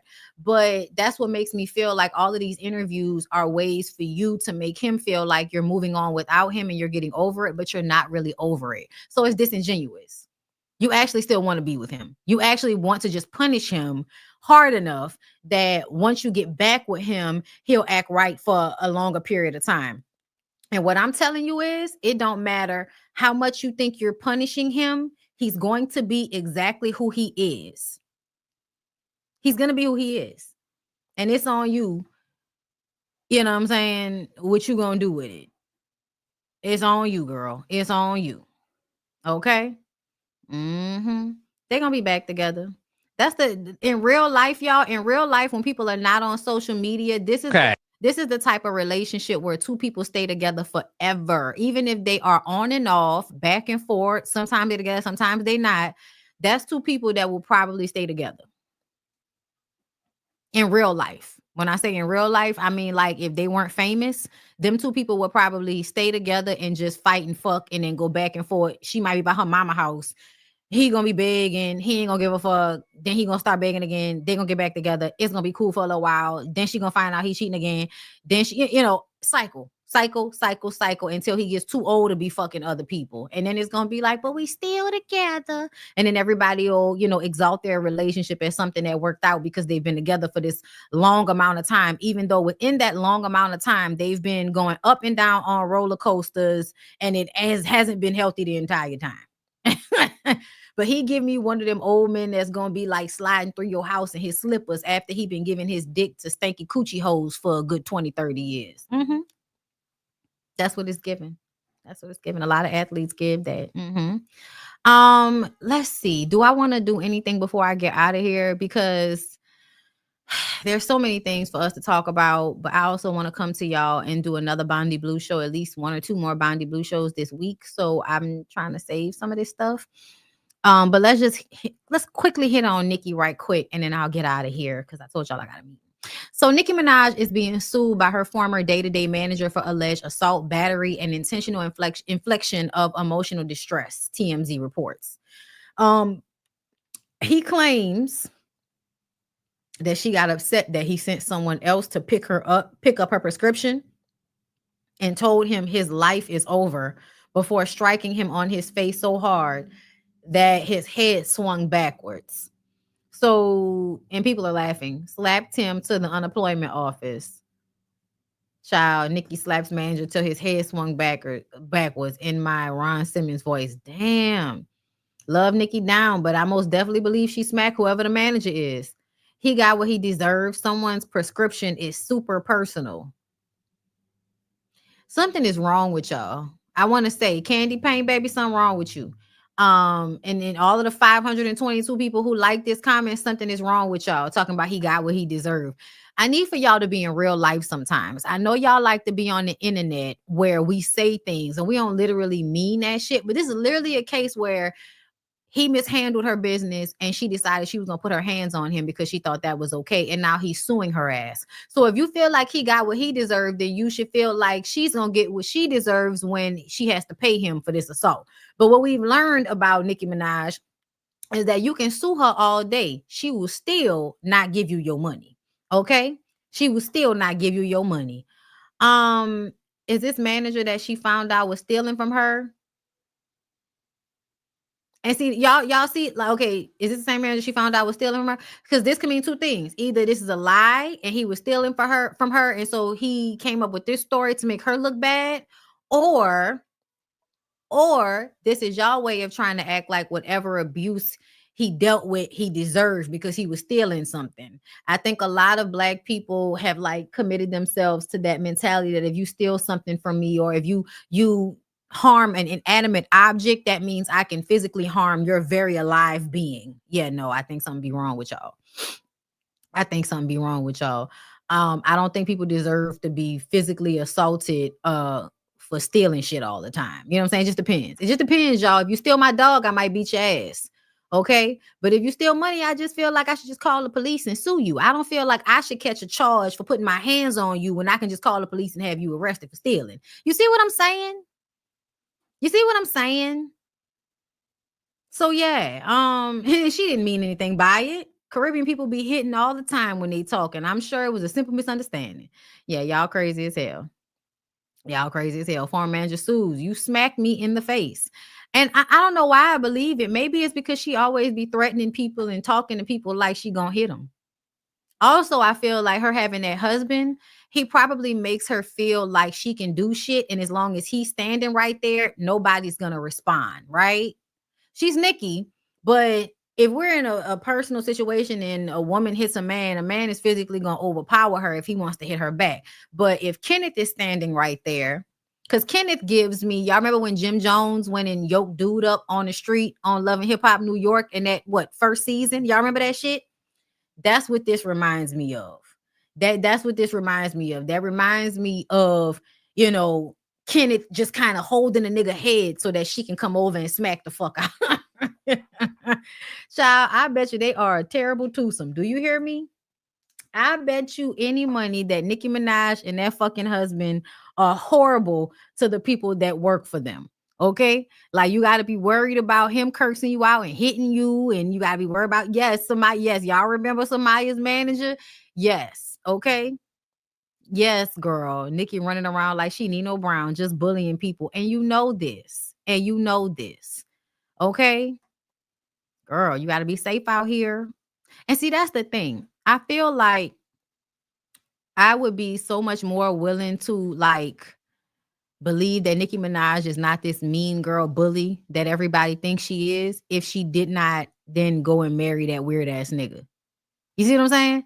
Like, to me, when you look at a man, a lot of the time, the way people think that a woman is an extension of a man, that's the way I feel like men are an extension of women. So you pick this type of nigga, that's an extension of you. Just like Young Miami picking Diddy, that's an extension of you. Okay? Like, it showcases that you are probably a mean ass bitch as well. Okay? Because you in a relationship having babies or fucking around with a mean ass nigga. You mean too, bitch. Both of y'all are mean together. Okay? So if somebody said y'all both did something to him, I might believe it. Okay? A toxic person soaked in toxic substances. Lord have mercy. Pray for them all. Thank you so much. I am JL Zaman for the super chat. The fact that I'm happy to see you. You are a friend in my head. Appreciate your inspiration as a creative, non-male identified woman and unique intellectual insight on even the most shallow waters. Much New Year success. Thank you so much. I appreciate that. That was very well written. Thank you. I appreciate that. I'm going to try to keep coming to y'all with it. Okay. Makai, thank you for being a member for 13 months. Hey, Bondi, I'm overseas. So I'm glad to catch a live. I graduated with my bachelor's in psych in December. Congratulations. Been watching since I was 17. Love you lots. Congratulations, my love. I appreciate you always. Thank you. Twang-a-lang 844. Happy 2025, Bondi, your clue mug. That movie. Thank you. You know that's my shit. You love it because you love the movie. Thank you. Listen. It happened like this. Okay, that's what we're here for, girl, to tell you what it happened. Renisha Zanders, thank you for being a member for 12 months. She need to shut up. She need to shut up. You asked for. I don't know who we talking about, but thank you. K Rupp. Oh, you talking about old girl. Cam gonna make her pay for this. Thank you, K Rupp, for being a member. So we was talking about Jazzy and that one, I'm assuming. The Quasia, thank you so much and happy belated birthday, boo. Evil Angel, thank you for the super chat. Sony sided with her by proxy of her husband, giving her more power. Giving her more power. Justin may be the director and such, but Sony funds it. What he said is true. It's okay. All right. I hear you. Justin is right. Got it. Nia Lecky, thank you for the super chat. He is. It's coming next. They are drafting the papers. Thank you. All right. I can't wait to come back to y'all about it. Estella Mack, thank you for the super chat. I'm so glad I caught the live today. Praying for all the people of New Orleans. So happy to be here with the bonbons. Dwight is a troll from Hell's Gateway. I agree with all of this. Thank you so much. I appreciate y'all. Peace to Mateo. Thank you. Waka whole face swole like that Martin episode. Tell Trump to help him next time. Karma.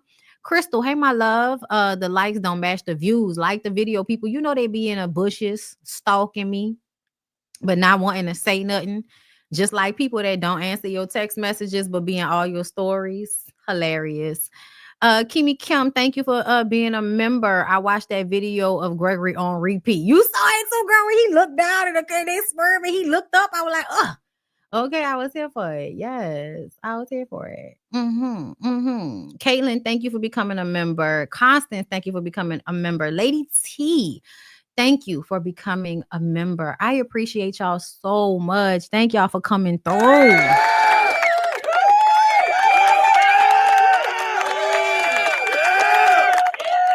Thank y'all. I appreciate y'all. I hope y'all keep coming through.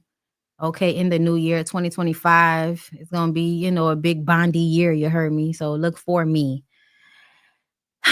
This has been good. Y'all have a good rest of y'all day, and I'll see y'all tomorrow. Peace.